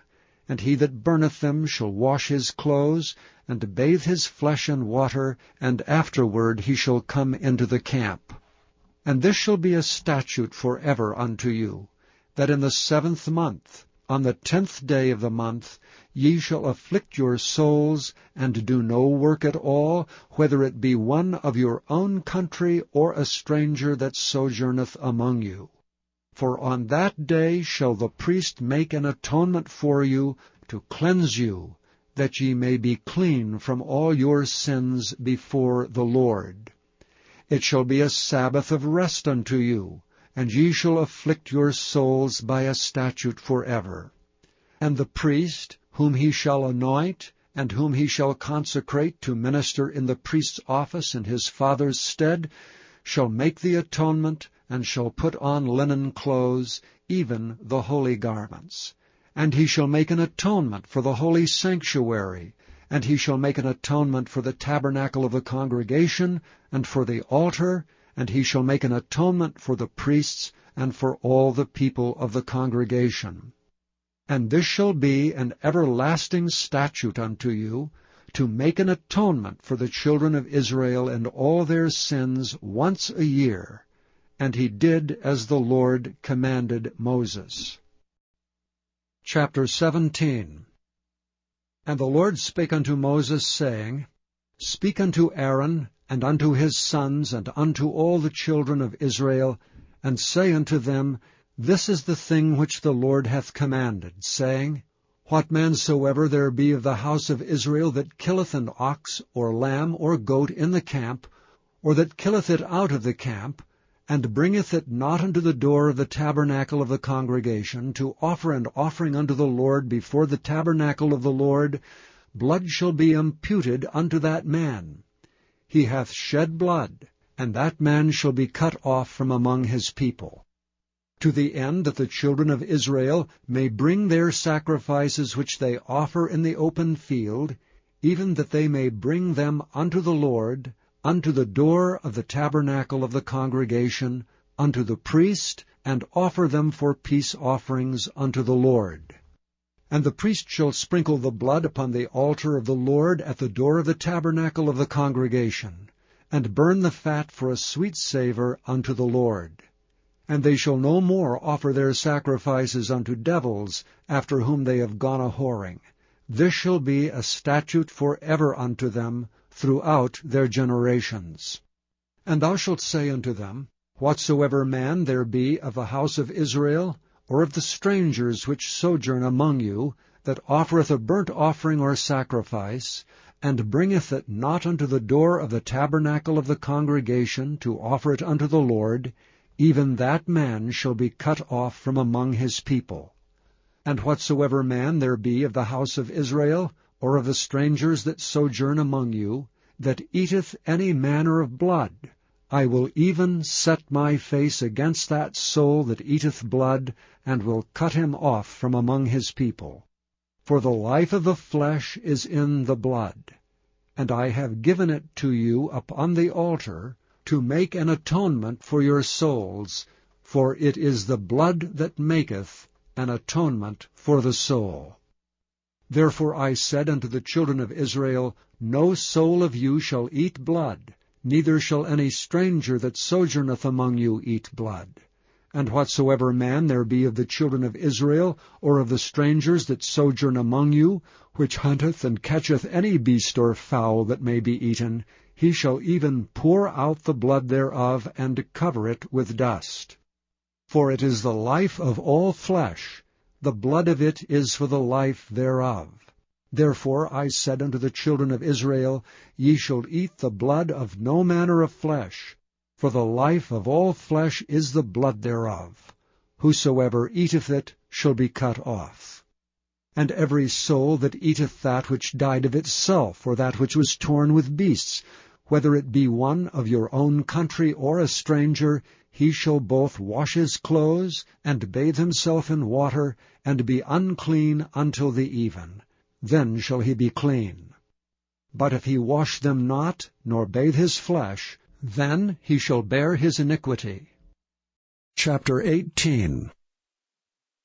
And the Lord spake unto Moses, saying, Speak unto the children of Israel, and say unto them, I am the Lord your God.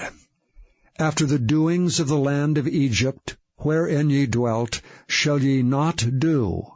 And after the doings of the land of Canaan, whither I bring you, shall ye not do. Neither shall ye walk in their ordinances. Ye shall do my judgments, and keep mine ordinances to walk therein. I am the Lord your God. Ye shall therefore keep my statutes and my judgments, which if a man do, he shall live in them. I am the Lord. None of you shall approach to any that is near of kin to him, to uncover their nakedness. I am the Lord. The nakedness of thy father, or the nakedness of thy mother, shalt thou not uncover. She is thy mother, thou shalt not uncover her nakedness. The nakedness of thy father's wife shalt thou not uncover, it is thy father's nakedness. The nakedness of thy sister, the daughter of thy father, or daughter of thy mother, whether she be born at home or born abroad, even their nakedness thou shalt not uncover. The nakedness of thy son's daughter, or of thy daughter's daughter, even their nakedness thou shalt not uncover, for theirs is thine own nakedness. The nakedness of thy father's wife's daughter, begotten of thy father, she is thy sister, thou shalt not uncover her nakedness. Thou shalt not uncover the nakedness of thy father's sister. She is thy father's near kinswoman. Thou shalt not uncover the nakedness of thy mother's sister, for she is thy mother's near kinswoman. Thou shalt not uncover the nakedness of thy father's brother. Thou shalt not approach to his wife. She is thine aunt. Thou shalt not uncover the nakedness of thy daughter-in-law. She is thy son's wife. Thou shalt not uncover her nakedness. Thou shalt not uncover the nakedness of thy brother's wife. It is thy brother's nakedness. Thou shalt not uncover the nakedness of a woman and her daughter. Neither shalt thou take her son's daughter or her daughter's daughter to uncover her nakedness, for they are her near kinswomen. It is wickedness. Neither shalt thou take a wife to her sister to vex her, to uncover her nakedness beside the other in her lifetime. Also thou shalt not approach unto a woman to uncover her nakedness, as long as she is put apart for her uncleanness. Moreover, thou shalt not lie carnally with thy neighbor's wife, to defile thyself with her. And thou shalt not let any of thy seed pass through the fire to Molech, neither shalt thou profane the name of thy God. I am the Lord. Thou shalt not lie with mankind, as with womankind. It is abomination. Neither shalt thou lie with any beast to defile thyself therewith. Neither shall any woman stand before a beast to lie down thereto. It is confusion. Defile not ye yourselves in any of these things, for in all these the nations are defiled which I cast out before you, and the land is defiled. Therefore I do visit the iniquity thereof upon it, and the land itself vomiteth out her inhabitants.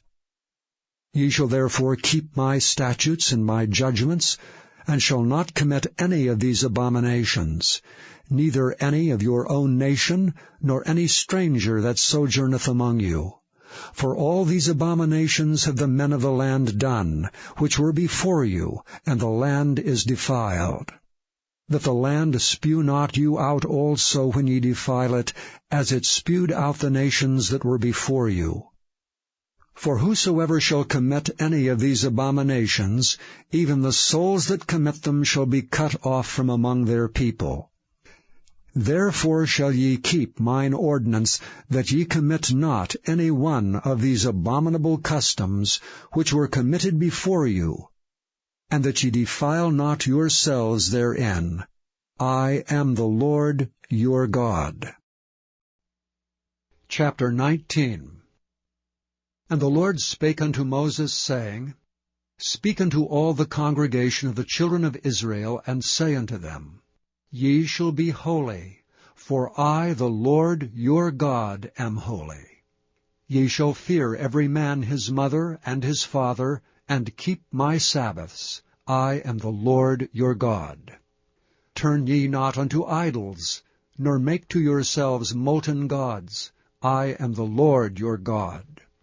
And if ye offer a sacrifice of peace offerings unto the Lord, ye shall offer it at your own will. It shall be eaten the same day ye offer it, and on the morrow, if aught remain until the third day, it shall be burnt in the fire. And if it be eaten at all on the third day, it is abominable. It shall not be accepted. Therefore every one that eateth it shall bear his iniquity, because he hath profaned the hallowed thing of the Lord, and that soul shall be cut off from among his people.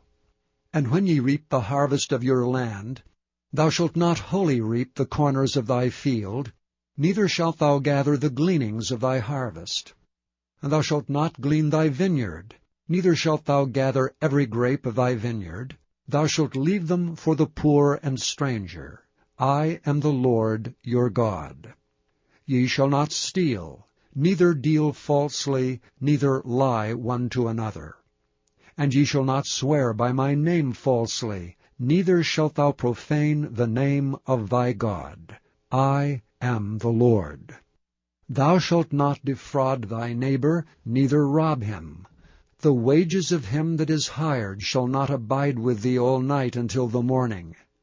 Thou shalt not curse the deaf, nor put a stumbling block before the blind, but shalt fear the Lord thy God. I am the Lord. Ye shall do no unrighteousness in judgment. Thou shalt not respect the person of the poor, nor honor the person of the mighty, but in righteousness shalt thou judge thy neighbor. Thou shalt not go up and down as a talebearer among thy people, neither shalt thou stand against the blood of thy neighbor. I am the Lord. Thou shalt not hate thy brother in thine heart. Thou shalt in any wise rebuke thy neighbor, and not suffer sin upon him.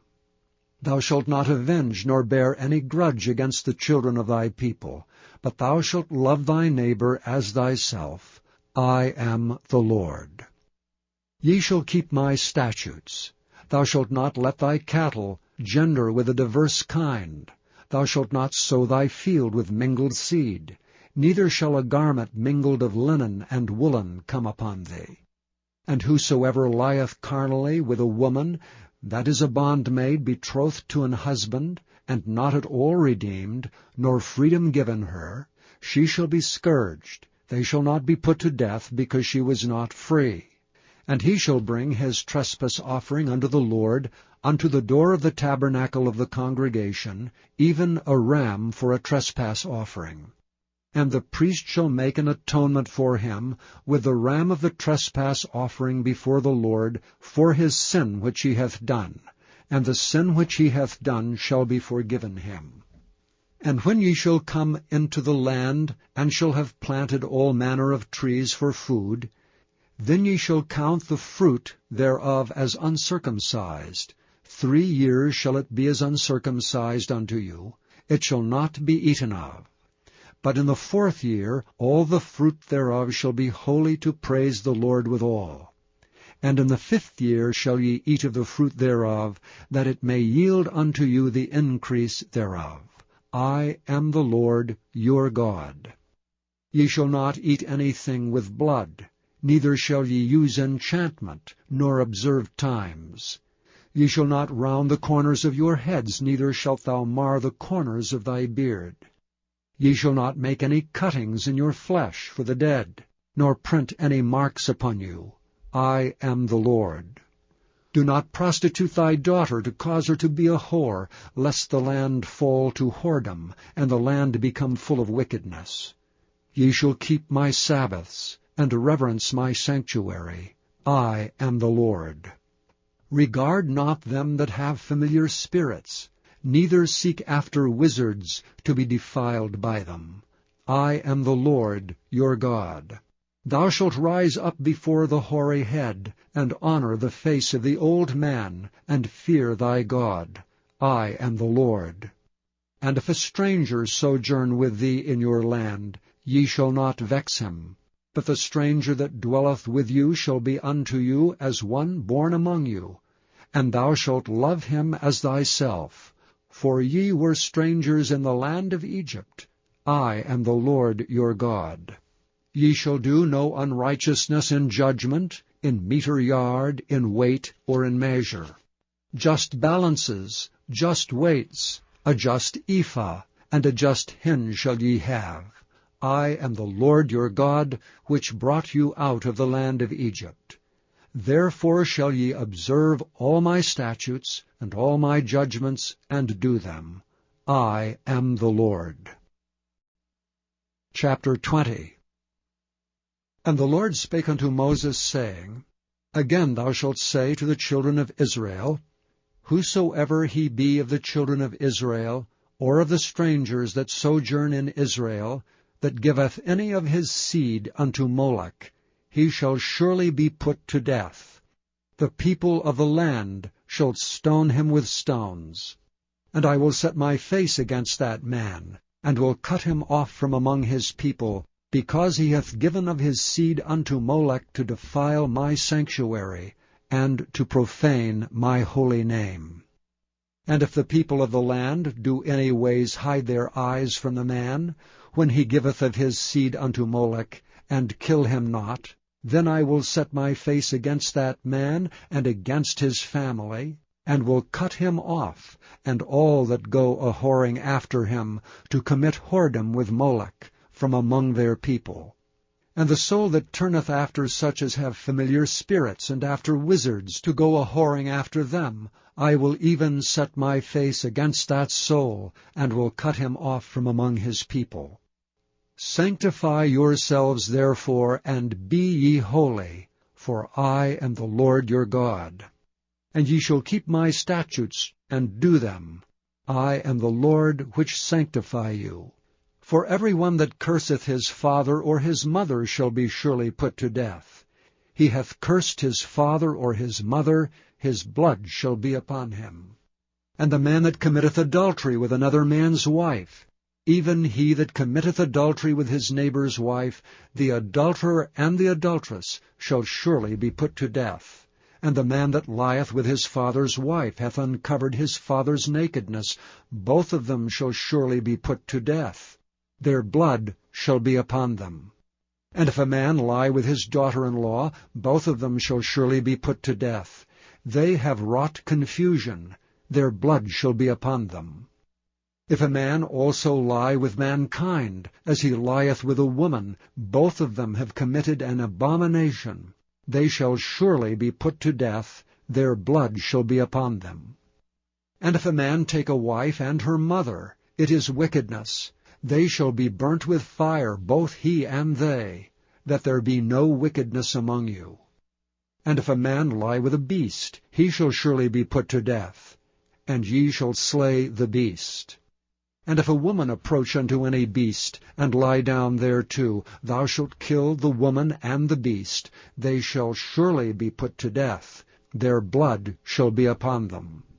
And if a man shall take his sister, his father's daughter, or his mother's daughter, and see her nakedness, and she see his nakedness, it is a wicked thing, and they shall be cut off in the sight of their people. He hath uncovered his sister's nakedness. He shall bear his iniquity. And if a man shall lie with a woman having her sickness, and shall uncover her nakedness, he hath discovered her fountain, and she hath uncovered the fountain of her blood, and both of them shall be cut off from among their people. And thou shalt not uncover the nakedness of thy mother's sister, nor of thy father's sister, for he uncovereth his near kin. They shall bear their iniquity. And if a man shall lie with his uncle's wife, he hath uncovered his uncle's nakedness. They shall bear their sin, they shall die childless. And if a man shall take his brother's wife, it is an unclean thing. He hath uncovered his brother's nakedness, they shall be childless. Ye shall therefore keep all my statutes and all my judgments, and do them, that the land whither I bring you to dwell therein spew you not out. And ye shall not walk in the manners of the nation which I cast out before you, for they committed all these things, and therefore I abhorred them. But I have said unto you, ye shall inherit their land, and I will give it unto you to possess it, a land that floweth with milk and honey. I am the Lord your God, which have separated you from other people. Ye shall therefore put difference between clean beasts and unclean, and between unclean fowls and clean. And ye shall not make your souls abominable by beast or by fowl, or by any manner of living thing that creepeth on the ground, which I have separated from you as unclean. And ye shall be holy unto me, for I the Lord am holy, and have severed you from other people, that ye should be mine. A man also or a woman that hath a familiar spirit, or that is a wizard, shall surely be put to death. They shall stone them with stones, their blood shall be upon them. Chapter 21. And the Lord said unto Moses, Speak unto the priests, the sons of Aaron, and say unto them, There shall none be defiled for the dead among his people, but for his kin that is near unto him, that is, for his mother, and for his father, and for his son, and for his daughter, and for his brother, and for his sister a virgin, that is nigh unto him, which hath had no husband, for her may he be defiled. But he shall not defile himself, being a chief man among his people, to profane himself. They shall not make baldness upon their head, neither shall they shave off the corner of their beard, nor make any cuttings in their flesh. They shall be holy unto their God, and not profane the name of their God. For the offerings of the Lord made by fire, and the bread of their God they do offer. Therefore they shall be holy. They shall not take a wife that is a whore, or profane. Neither shall they take a woman put away from her husband, for he is holy unto his God. Thou shalt sanctify him therefore, for he offereth the bread of thy God. He shall be holy unto thee. For I, the Lord, which sanctify you, am holy. And the daughter of any priest, if she profane herself by playing the whore, she profaneth her father, she shall be burnt with fire. And he that is the high priest among his brethren, upon whose head the anointing oil was poured, and that is consecrated to put on the garments, shall not uncover his head, nor rend his clothes, neither shall he go into any dead body, nor defile himself for his father or for his mother. Neither shall he go out of the sanctuary, nor profane the sanctuary of his God. For the crown of the anointing oil of his God is upon him. I am the Lord. And he shall take a wife in her virginity. A widow, or a divorced woman, or profane, or an harlot, these shall he not take, but he shall take a virgin of his own people to wife. Neither shall he profane his seed among his people, for I, the Lord, do sanctify him. And the Lord spake unto Moses, saying, Speak unto Aaron, saying, Whosoever he be of thy seed in their generation, that hath any blemish, let him not approach to offer the bread of his God. For whatsoever man he be that hath a blemish, he shall not approach, a blind man, or a lame, or he that hath a flat nose, or anything superfluous, or a man that is broken-footed or broken-handed, or crook-backed, or a dwarf, or that hath a blemish in his eye, or be scurvy, or scabbed, or hath his stones broken. No man that hath a blemish of the seed of Aaron the priest shall come nigh to offer the offerings of the Lord made by fire. He hath a blemish. He shall not come nigh to offer the bread of his God. He shall eat the bread of his God, both of the most holy and of the holy. Only he shall not go in unto the veil, nor come nigh unto the altar, because he hath a blemish, that he profane not my sanctuaries. For I, the Lord, do sanctify them. And Moses told it unto Aaron, and to his sons, and to all the children of Israel. Chapter 22. And the Lord spake unto Moses, saying, Speak unto Aaron and to his sons, that they separate themselves from the holy things of the children of Israel, and that they profane not my holy name and those things which they hallow unto me. I am the Lord. Say unto them, Whosoever he be of all your seed among your generations, that goeth unto the holy things which the children of Israel hallow unto the Lord, having his uncleanness upon him, that soul shall be cut off from my presence. I am the Lord. What man soever of the seed of Aaron is a leper, or hath a running issue, he shall not eat of the holy things until he be clean. And whoso toucheth anything that is unclean by the dead, or a man whose seed goeth from him, or whosoever toucheth any creeping thing whereby he may be made unclean, or a man of whom he may take uncleanness, whatsoever uncleanness he hath, the soul which hath touched any such shall be unclean until even, and shall not eat of the holy things, unless he wash his flesh with water. And when the sun is down, he shall be clean, and shall afterward eat of the holy things, because it is his food. That which dieth of itself, or is torn with beast, he shall not eat to defile himself therewith. I am the Lord. They shall therefore keep mine ordinance, lest they bear sin for it, and die therefore if they profane it. I, the Lord, do sanctify them. There shall no stranger eat of the holy thing. A sojourner of the priest, or an hired servant, shall not eat of the holy thing. But if the priest buy any soul with his money, he shall eat of it. And he that is born in his house, they shall eat of his meat. If the priest's daughter also be married unto a stranger, she may not eat of an offering of the holy things.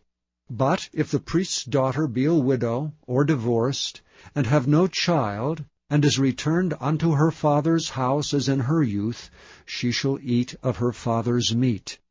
But there shall no stranger eat thereof. And if a man eat of the holy thing unwittingly, then he shall put the 5th part thereof unto it, and shall give it unto the priest with the holy thing. And they shall not profane the holy things of the children of Israel, which they offer unto the Lord, or suffer them to bear the iniquity of trespass when they eat their holy things, for I, the Lord, do sanctify them. And the Lord spake unto Moses, saying, Speak unto Aaron, and to his sons, and to all the children of Israel, and say unto them, Whatsoever he be of the house of Israel, or of the strangers in Israel, that will offer his oblation for all his vows, and for all his freewill offerings, which they will offer unto the Lord for a burnt offering, ye shall offer at your own will a male without blemish of the beeves, of the sheep, or of the goats. But whatsoever hath a blemish, that shall ye not offer, for it shall not be acceptable for you. And whosoever offereth a sacrifice of peace offerings unto the Lord, to accomplish his vow, or a freewill offering in beeves or sheep, it shall be perfect to be accepted. There shall be no blemish therein. Blind, or broken, or maimed, or having a wen, or scurvy, or scabbed, ye shall not offer these unto the Lord, nor make an offering by fire of them upon the altar unto the Lord. Either a bullock or a lamb that hath anything superfluous or lacking in his parts, that mayest thou offer for a freewill offering, but for a vow it shall not be accepted. Ye shall not offer unto the Lord that which is bruised, or crushed, or broken, or cut, neither shall ye make any offering thereof in your land. Neither from a stranger's hand shall ye offer the bread of your God of any of these, because their corruption is in them, and blemishes be in them, they shall not be accepted for you. And the Lord spake unto Moses, saying, When a bullock or a sheep or a goat is brought forth, then it shall be 7 days under the dam, and from the 8th day and thenceforth it shall be accepted for an offering made by fire unto the Lord. And whether it be cow or ewe, ye shall not kill it and her young both in 1 day. And when ye will offer a sacrifice of thanksgiving unto the Lord, offer it at your own will. On the same day it shall be eaten up, ye shall leave none of it until the morrow. I am the Lord. Therefore shall ye keep my commandments and do them. I am the Lord. Neither shall ye profane my holy name, but I will be hallowed among the children of Israel. I am the Lord which hallow you, that brought you out of the land of Egypt to be your God. I am the Lord. Chapter 23. And the Lord spake unto Moses, saying, Speak unto the children of Israel, and say unto them, Concerning the feasts of the Lord, which ye shall proclaim to be holy convocations, even these are my feasts. 6 days shall work be done, but the 7th day is the Sabbath of rest, and holy convocation. Ye shall do no work therein. It is the Sabbath of the Lord in all your dwellings. These are the feasts of the Lord, even holy convocations, which ye shall proclaim in their seasons. In the 14th day of the 1st month at even is the Lord's Passover. And on the 15th day of the same month is the feast of unleavened bread unto the Lord. 7 days ye must eat unleavened bread. In the 1st day ye shall have an holy convocation. Ye shall do no servile work therein. But ye shall offer an offering made by fire unto the Lord 7 days. In the 7th day is an holy convocation. Ye shall do no servile work therein. And the Lord spake unto Moses, saying, Speak unto the children of Israel, and say unto them, When ye be come into the land which I give unto you, and shall reap the harvest thereof, Then ye shall bring a sheaf of the firstfruits of your harvest unto the priest, and he shall wave the sheaf before the Lord, to be accepted for you. On the morrow after the Sabbath the priest shall wave it.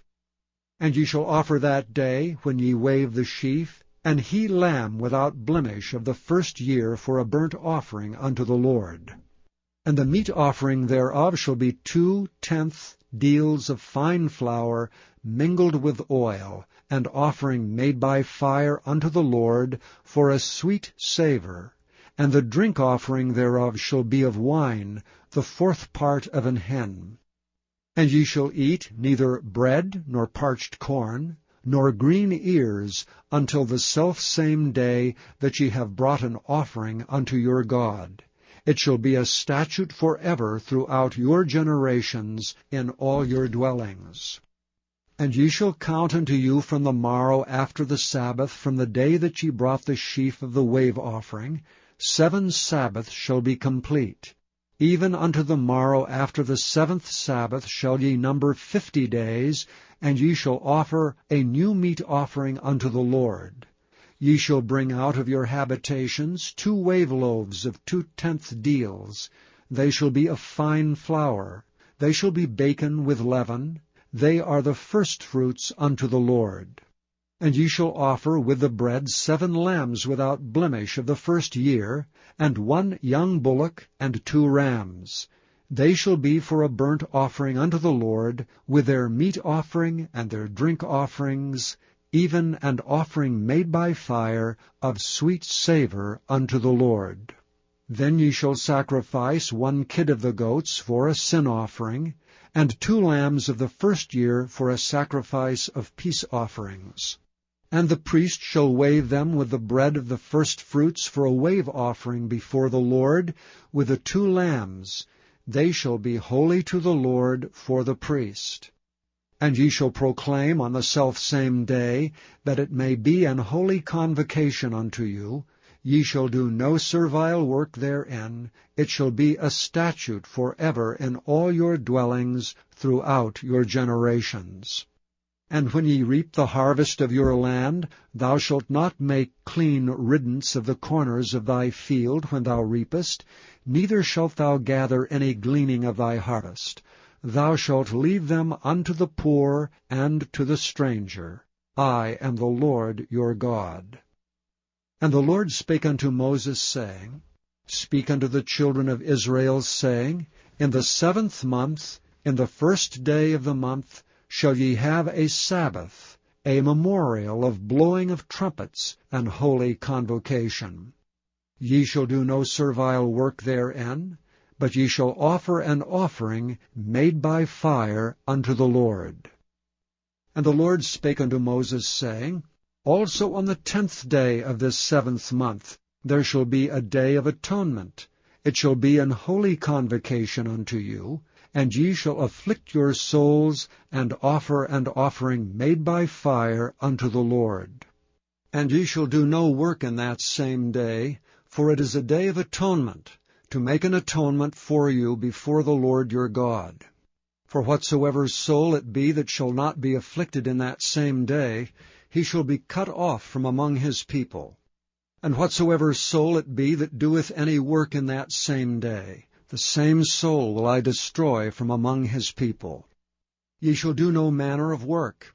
It shall be a statute forever throughout your generations in all your dwellings. It shall be unto you a Sabbath of rest, and ye shall afflict your souls. In the 9th day of the month at even, from even unto even, shall ye celebrate your Sabbath. And the Lord spake unto Moses, saying, Speak unto the children of Israel, saying, The 15th day of this 7th month shall be the Feast of Tabernacles for 7 days unto the Lord. On the 1st day shall be an holy convocation. Ye shall do no servile work therein. 7 days ye shall offer an offering made by fire unto the Lord. On the 8th day shall be an holy convocation unto you. And ye shall offer an offering made by fire unto the Lord. It is a solemn assembly, and ye shall do no servile work therein. These are the feasts of the Lord, which ye shall proclaim to be holy convocations, to offer an offering made by fire unto the Lord, a burnt offering and a meat offering, a sacrifice and drink offerings, everything upon his day, beside the Sabbaths of the Lord, and beside your gifts, and beside all your vows, and beside all your freewill offerings, which ye give unto the Lord. Also in the 15th day of the 7th month, when ye have gathered in the fruit of the land, ye shall keep a feast unto the Lord 7 days. On the 1st day shall be a Sabbath, and on the 8th day shall be a Sabbath. And ye shall take you on the 1st day the boughs of goodly trees, branches of palm trees, and the boughs of thick trees, and willows of the brook, and ye shall rejoice before the Lord your God 7 days. And ye shall keep it a feast unto the Lord 7 days in the year. It shall be a statute forever in your generations. Ye shall celebrate it in the 7th month. Ye shall dwell in booths 7 days. All that are Israelites born shall dwell in booths, that your generations may know that I made the children of Israel to dwell in booths when I brought them out of the land of Egypt. I am the Lord your God. And Moses declared unto the children of Israel the feasts of the Lord. Chapter 24. And the Lord spake unto Moses, saying, Command the children of Israel that they bring unto thee pure oil olive beaten for the light, to cause the lamps to burn continually. Without the veil of the testimony, in the tabernacle of the congregation, shall Aaron order it from the evening unto the morning before the Lord continually. It shall be a statute forever in your generations. He shall order the lamps upon the pure candlestick before the Lord continually. And thou shalt take fine flour, and bake 12 cakes thereof. 2/10 deals shall be in 1 cake. And thou shalt set them in 2 rows, 6 on a row, upon the pure table before the Lord.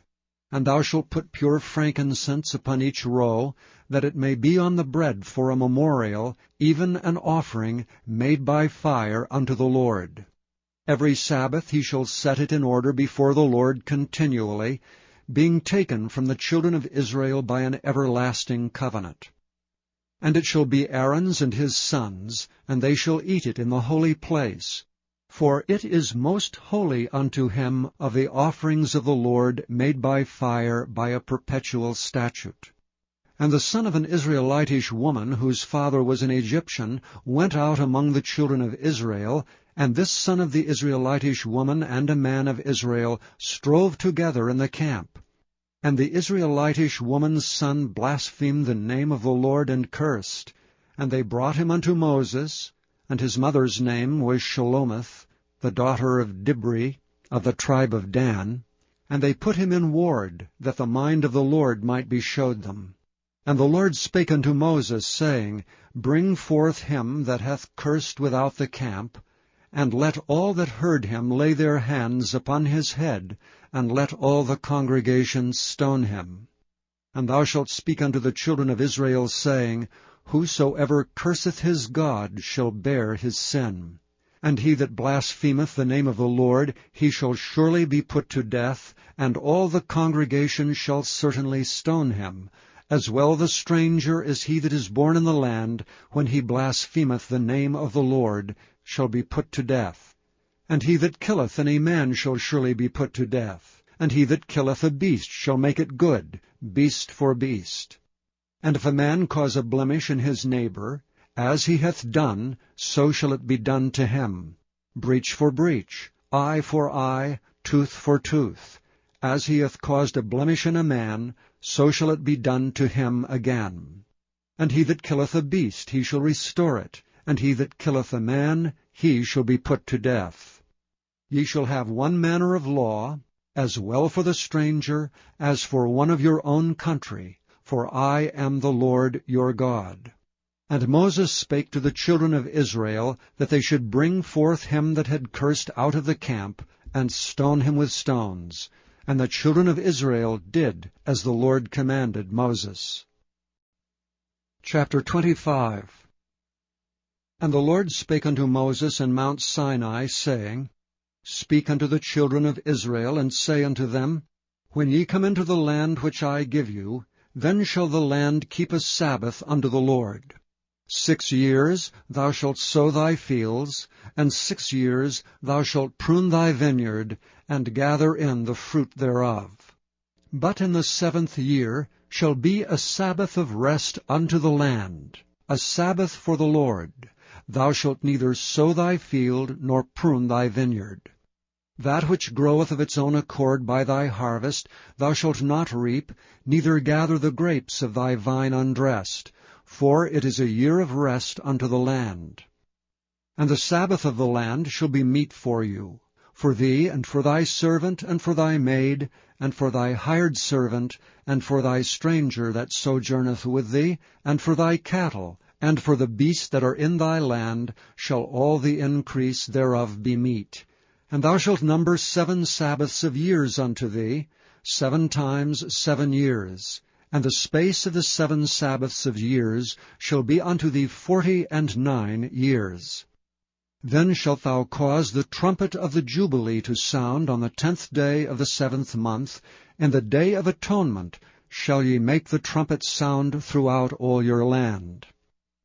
And ye shall hallow the 50th year, and proclaim liberty throughout all the land unto all the inhabitants thereof. It shall be a jubilee unto you, and ye shall return every man unto his possession, and ye shall return every man unto his family. A jubilee shall that 50th year be unto you. Ye shall not sow, neither reap that which groweth of itself in it, nor gather the grapes in it of thy vine undressed. For it is the jubilee, it shall be holy unto you. Ye shall eat the increase thereof out of the field. In the year of this jubilee ye shall return every man unto his possession. And if thou sell aught unto thy neighbor, or buyest aught of thy neighbor's hand, ye shall not oppress one another. According to the number of years after the jubilee thou shalt buy of thy neighbor, and according unto the number of years of the fruits he shall sell unto thee. According to the multitude of years thou shalt increase the price thereof, and according to the fewness of the years thou shalt diminish the price of it. For according to the number of the years of the fruits doth he sell unto thee. Ye shall not therefore oppress one another, but thou shalt fear thy God, for I am the Lord your God. Wherefore ye shall do my statutes, and keep my judgments, and do them. And ye shall dwell in the land in safety. And the land shall yield her fruit, and ye shall eat your fill, and dwell therein in safety. And if ye shall say, What shall we eat the 7th year? Behold, we shall not sow, nor gather in our increase. Then I will command my blessing upon you in the 6th year, and it shall bring forth fruit for 3 years. And ye shall sow the 8th year, and eat yet of the old fruit until the 9th year. Until her fruits come in ye shall eat of the old store. The land shall not be sold forever, for the land is mine. For ye are strangers and sojourners with me. And in all the land of your possession ye shall grant a redemption for the land. If thy brother be waxen poor, and hath sold away some of his possession, and if any of his kin come to redeem it, then shall he redeem that which his brother sold. And if the man have none to redeem it, and himself be able to redeem it, then let him count the years of the sale thereof, and restore the overplus unto the man to whom he sold it, that he may return unto his possession. But if he be not able to restore it to him, then that which is sold shall remain in the hand of him that hath bought it until the year of Jubilee, and in the Jubilee it shall go out, and he shall return unto his possession. And if a man sell a dwelling house in a walled city, then he may redeem it within a whole year after it is sold. Within a full year may he redeem it. And if it be not redeemed within the space of a full year, then the house that is in the walled city shall be established forever to him that bought it throughout his generations. It shall not go out in the Jubilee. But the houses of the villages which have no wall round about them shall be counted as the fields of the country. They may be redeemed, and they shall go out in the Jubilee. Notwithstanding the cities of the Levites, and the houses of the cities of their possession, may the Levites redeem at any time. And if a man purchase of the Levites, then the house that was sold, and the city of his possession, shall go out in the year of Jubilee. For the houses of the cities of the Levites are their possession among the children of Israel. But the field of the suburbs of their cities may not be sold, for it is their perpetual possession. And if thy brother be waxen poor, and fallen in decay with thee, then thou shalt relieve him, yea, though he be a stranger or a sojourner, that he may live with thee. Take thou no usury of him, or increase, but fear thy God, that thy brother may live with thee. Thou shalt not give him thy money upon usury, nor lend him thy victuals for increase. I am the Lord your God, which brought you forth out of the land of Egypt, to give you the land of Canaan, and to be your God. And if thy brother that dwelleth by thee be waxen poor, and be sold unto thee, thou shalt not compel him to serve as a bondservant, but as an hired servant, and as a sojourner, he shall be with thee, and shall serve thee unto the year of Jubilee. And then shall he depart from thee, both he and his children with him, and shall return unto his own family, and unto the possession of his fathers shall he return. For they are my servants which I brought forth out of the land of Egypt. They shall not be sold as bondmen. Thou shalt not rule over him with rigor, but shalt fear thy God. Both thy bondmen and thy bondmaids which thou shalt have shall be of the heathen that are round about you. Of them shall ye buy bondmen and bondmaids. Moreover, of the children of the strangers that do sojourn among you, of them shall ye buy, and of their families that are with you, which they begat in your land, and they shall be your possession. And ye shall take them as an inheritance for your children after you, to inherit them for a possession. They shall be your bondmen forever. But over your brethren, the children of Israel, ye shall not rule one over another with rigor. And if a sojourner or stranger wax rich by thee, and thy brother that dwelleth by him wax poor, and sell himself unto the stranger or sojourner by thee, or to the stock of the stranger's family, after that he is sold he may be redeemed again. One of his brethren may redeem him.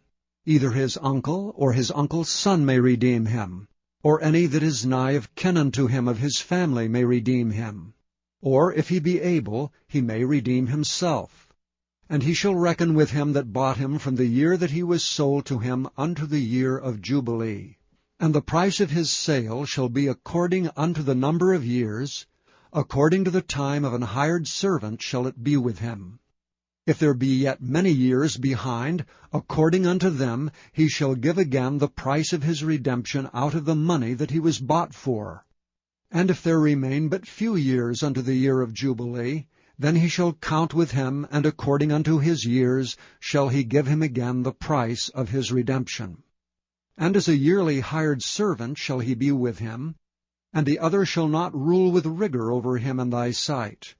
And if he be not redeemed in these years, then he shall go out in the year of Jubilee, both he and his children with him. For unto me the children of Israel are servants. They are my servants, whom I brought forth out of the land of Egypt.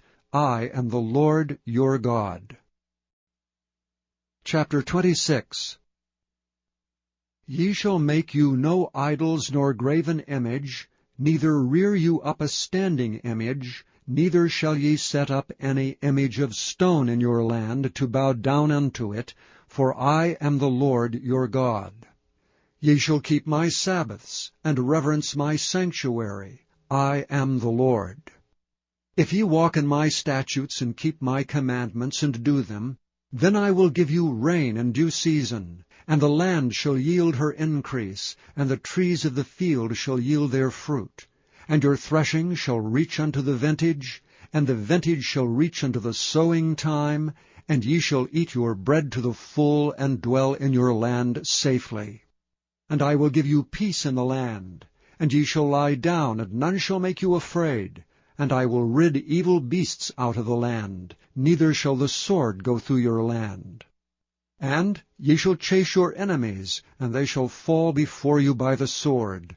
And 5 of you shall chase 100, and 100 of you shall put 10,000 to flight, and your enemies shall fall before you by the sword. For I will have respect unto you, and make you fruitful, and multiply you, and establish my covenant with you. And ye shall eat old store, and bring forth the old because of the new. And I will set my tabernacle among you, and my soul shall not abhor you. And I will walk among you, and will be your God, and ye shall be my people. I am the Lord your God, which brought you forth out of the land of Egypt, that ye should not be their bondmen. And I have broken the bands of your yoke, and made you go upright. But if ye will not hearken unto me, and will not do all these commandments, and if ye shall despise my statutes, or if your soul abhor my judgments, so that ye will not do all my commandments, but that ye break my covenant, I also will do this unto you. I will even appoint over you terror, consumption, and the burning ague, that shall consume the eyes and cause sorrow of heart. And ye shall sow your seed in vain, for your enemies shall eat it. And I will set my face against you, and ye shall be slain before your enemies. They that hate you shall reign over you, and ye shall flee when none pursueth you. And if ye will not yet for all this hearken unto me, then I will punish you 7 times more for your sins. And I will break the pride of your power, and I will make your heaven as iron, and your earth as brass, and your strength shall be spent in vain. For your land shall not yield her increase, neither shall the trees of the land yield their fruits. And if ye walk contrary unto me, and will not hearken unto me, I will bring 7 times more plagues upon you according to your sins. I will also send wild beasts among you, which shall rob you of your children, and destroy your cattle, and to make you few in number. And your highways shall be desolate.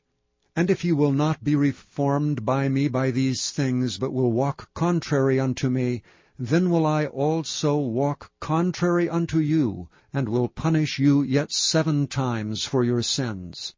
And I will bring a sword upon you, that shall avenge the quarrel of my covenant. And when ye are gathered together within your cities, I will send the pestilence among you, and ye shall be delivered into the hand of the enemy.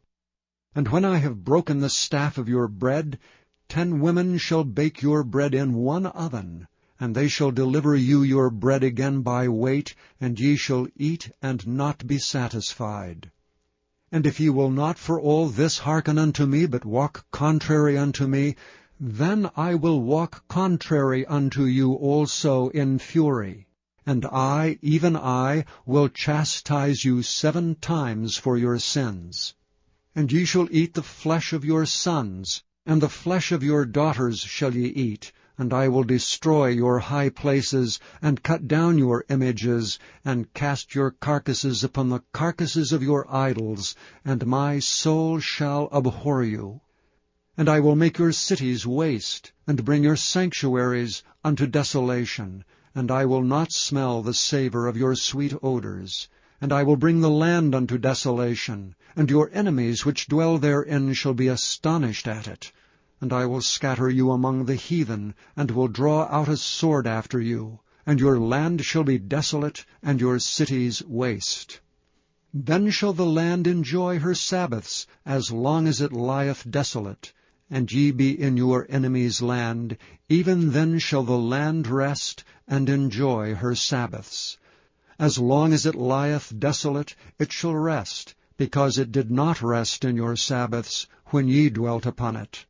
And upon them that are left alive of you I will send a faintness into their hearts in the lands of their enemies, and the sound of a shaken leaf shall chase them, and they shall flee as fleeing from a sword, and they shall fall when none pursueth. They shall fall one upon another, as it were before a sword, when none pursueth, and ye shall have no power to stand before your enemies. And ye shall perish among the heathen, and the land of your enemies shall eat you up. And they that are left of you shall pine away in their iniquity in your enemies' lands, and also in the iniquities of their fathers shall they pine away with them. If they shall confess their iniquity, and the iniquity of their fathers, with their trespass which they trespassed against me, and that also they have walked contrary unto me, and that I also have walked contrary unto them, and have brought them into the land of their enemies, if then their uncircumcised hearts be humbled, and they then accept of the punishment of their iniquity, then will I remember my covenant with Jacob, and also my covenant with Isaac, and also my covenant with Abraham will I remember, and I will remember the land. The land also shall be left of them, and shall enjoy her Sabbaths while she lieth desolate without them. And they shall accept of their punishment of their iniquity, because they despised my judgments, and because their soul abhorred my statutes. And yet for all that, when they be in the land of their enemies, I will not cast them away, neither will I abhor them, to destroy them utterly, and to break my covenant with them. For I am the Lord their God. But I will for their sakes remember the covenant of their ancestors, whom I brought forth out of the land of Egypt in the sight of the heathen, that I might be their God. I am the Lord. These are the statutes and judgments and laws, which the Lord made between him and the children of Israel in Mount Sinai by the hand of Moses. Chapter 27. And the Lord spake unto Moses, saying, Speak unto the children of Israel, and say unto them, When a man shall make a singular vow, the person shall be for the Lord by thy estimation. And thy estimation shall be of the male from 20 years old, even unto 60 years old. Even thy estimation shall be 50 shekels of silver, after the shekel of the sanctuary. And if it be a female, then thy estimation shall be 30 shekels. And if it be from 5 years old, even unto 20 years old, then thy estimation shall be of the male 20 shekels, and for the female 10 shekels. And if it be from a month old, even unto 5 years old, then thy estimation shall be of the male 5 shekels of silver, and for the female thy estimation shall be 3 shekels of silver.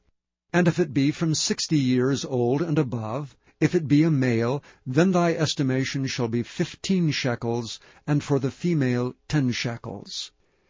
And if he be poorer than thy estimation, then he shall present himself before the priest, and the priest shall value him. According to his ability that vowed shall the priest value him.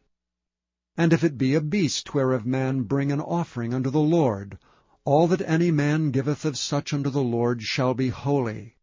He shall not alter it, nor change it, a good for a bad, or a bad for a good. And if he shall at all change beast for beast, then it and the exchange thereof shall be holy. And if it be any unclean beast, of which they do not offer a sacrifice unto the Lord, then he shall present the beast before the priest, and the priest shall value it, whether it be good or bad. As thou valuest it who art the priest, so shall it be. But if he will at all redeem it, then he shall add a 5th part thereof unto thy estimation. And when a man shall sanctify his house to be holy unto the Lord, then the priest shall estimate it, whether it be good or bad. As the priest shall estimate it, so shall it stand. And if he that sanctified it will redeem his house, then he shall add the 5th part of the money of thy estimation unto it, and it shall be his. And if a man shall sanctify unto the Lord some part of a field of his possession, then thy estimation shall be according to the seed thereof. An homer of barley seed shall be valued at 50 shekels of silver. If he sanctify his field from the year of Jubilee, according to thy estimation it shall stand. But if he sanctify his field after the Jubilee, then the priest shall reckon unto him the money according to the years that remain, even unto the year of the Jubilee, and it shall be abated from thy estimation. And if he that sanctified the field will in any wise redeem it, then he shall add the 5th part of the money of thy estimation unto it, and it shall be assured to him. And if he will not redeem the field, or if he have sold the field to another man, it shall not be redeemed any more. But the field, when it goeth out in the Jubilee, shall be holy unto the Lord, as a field devoted. The possession thereof shall be the priest's. And if a man sanctify unto the Lord a field which he hath bought, which is not of the fields of his possession, then the priest shall reckon unto him the worth of thy estimation, even unto the year of the Jubilee.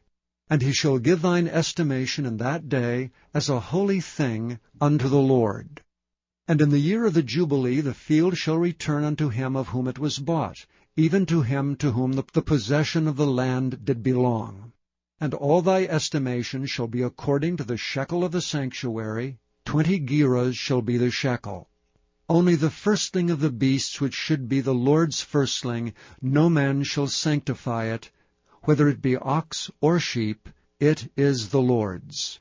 And if it be of an unclean beast, then he shall redeem it according to thine estimation, and add a 5th part of it thereto, or if it be not redeemed, then it shall be sold according to thy estimation.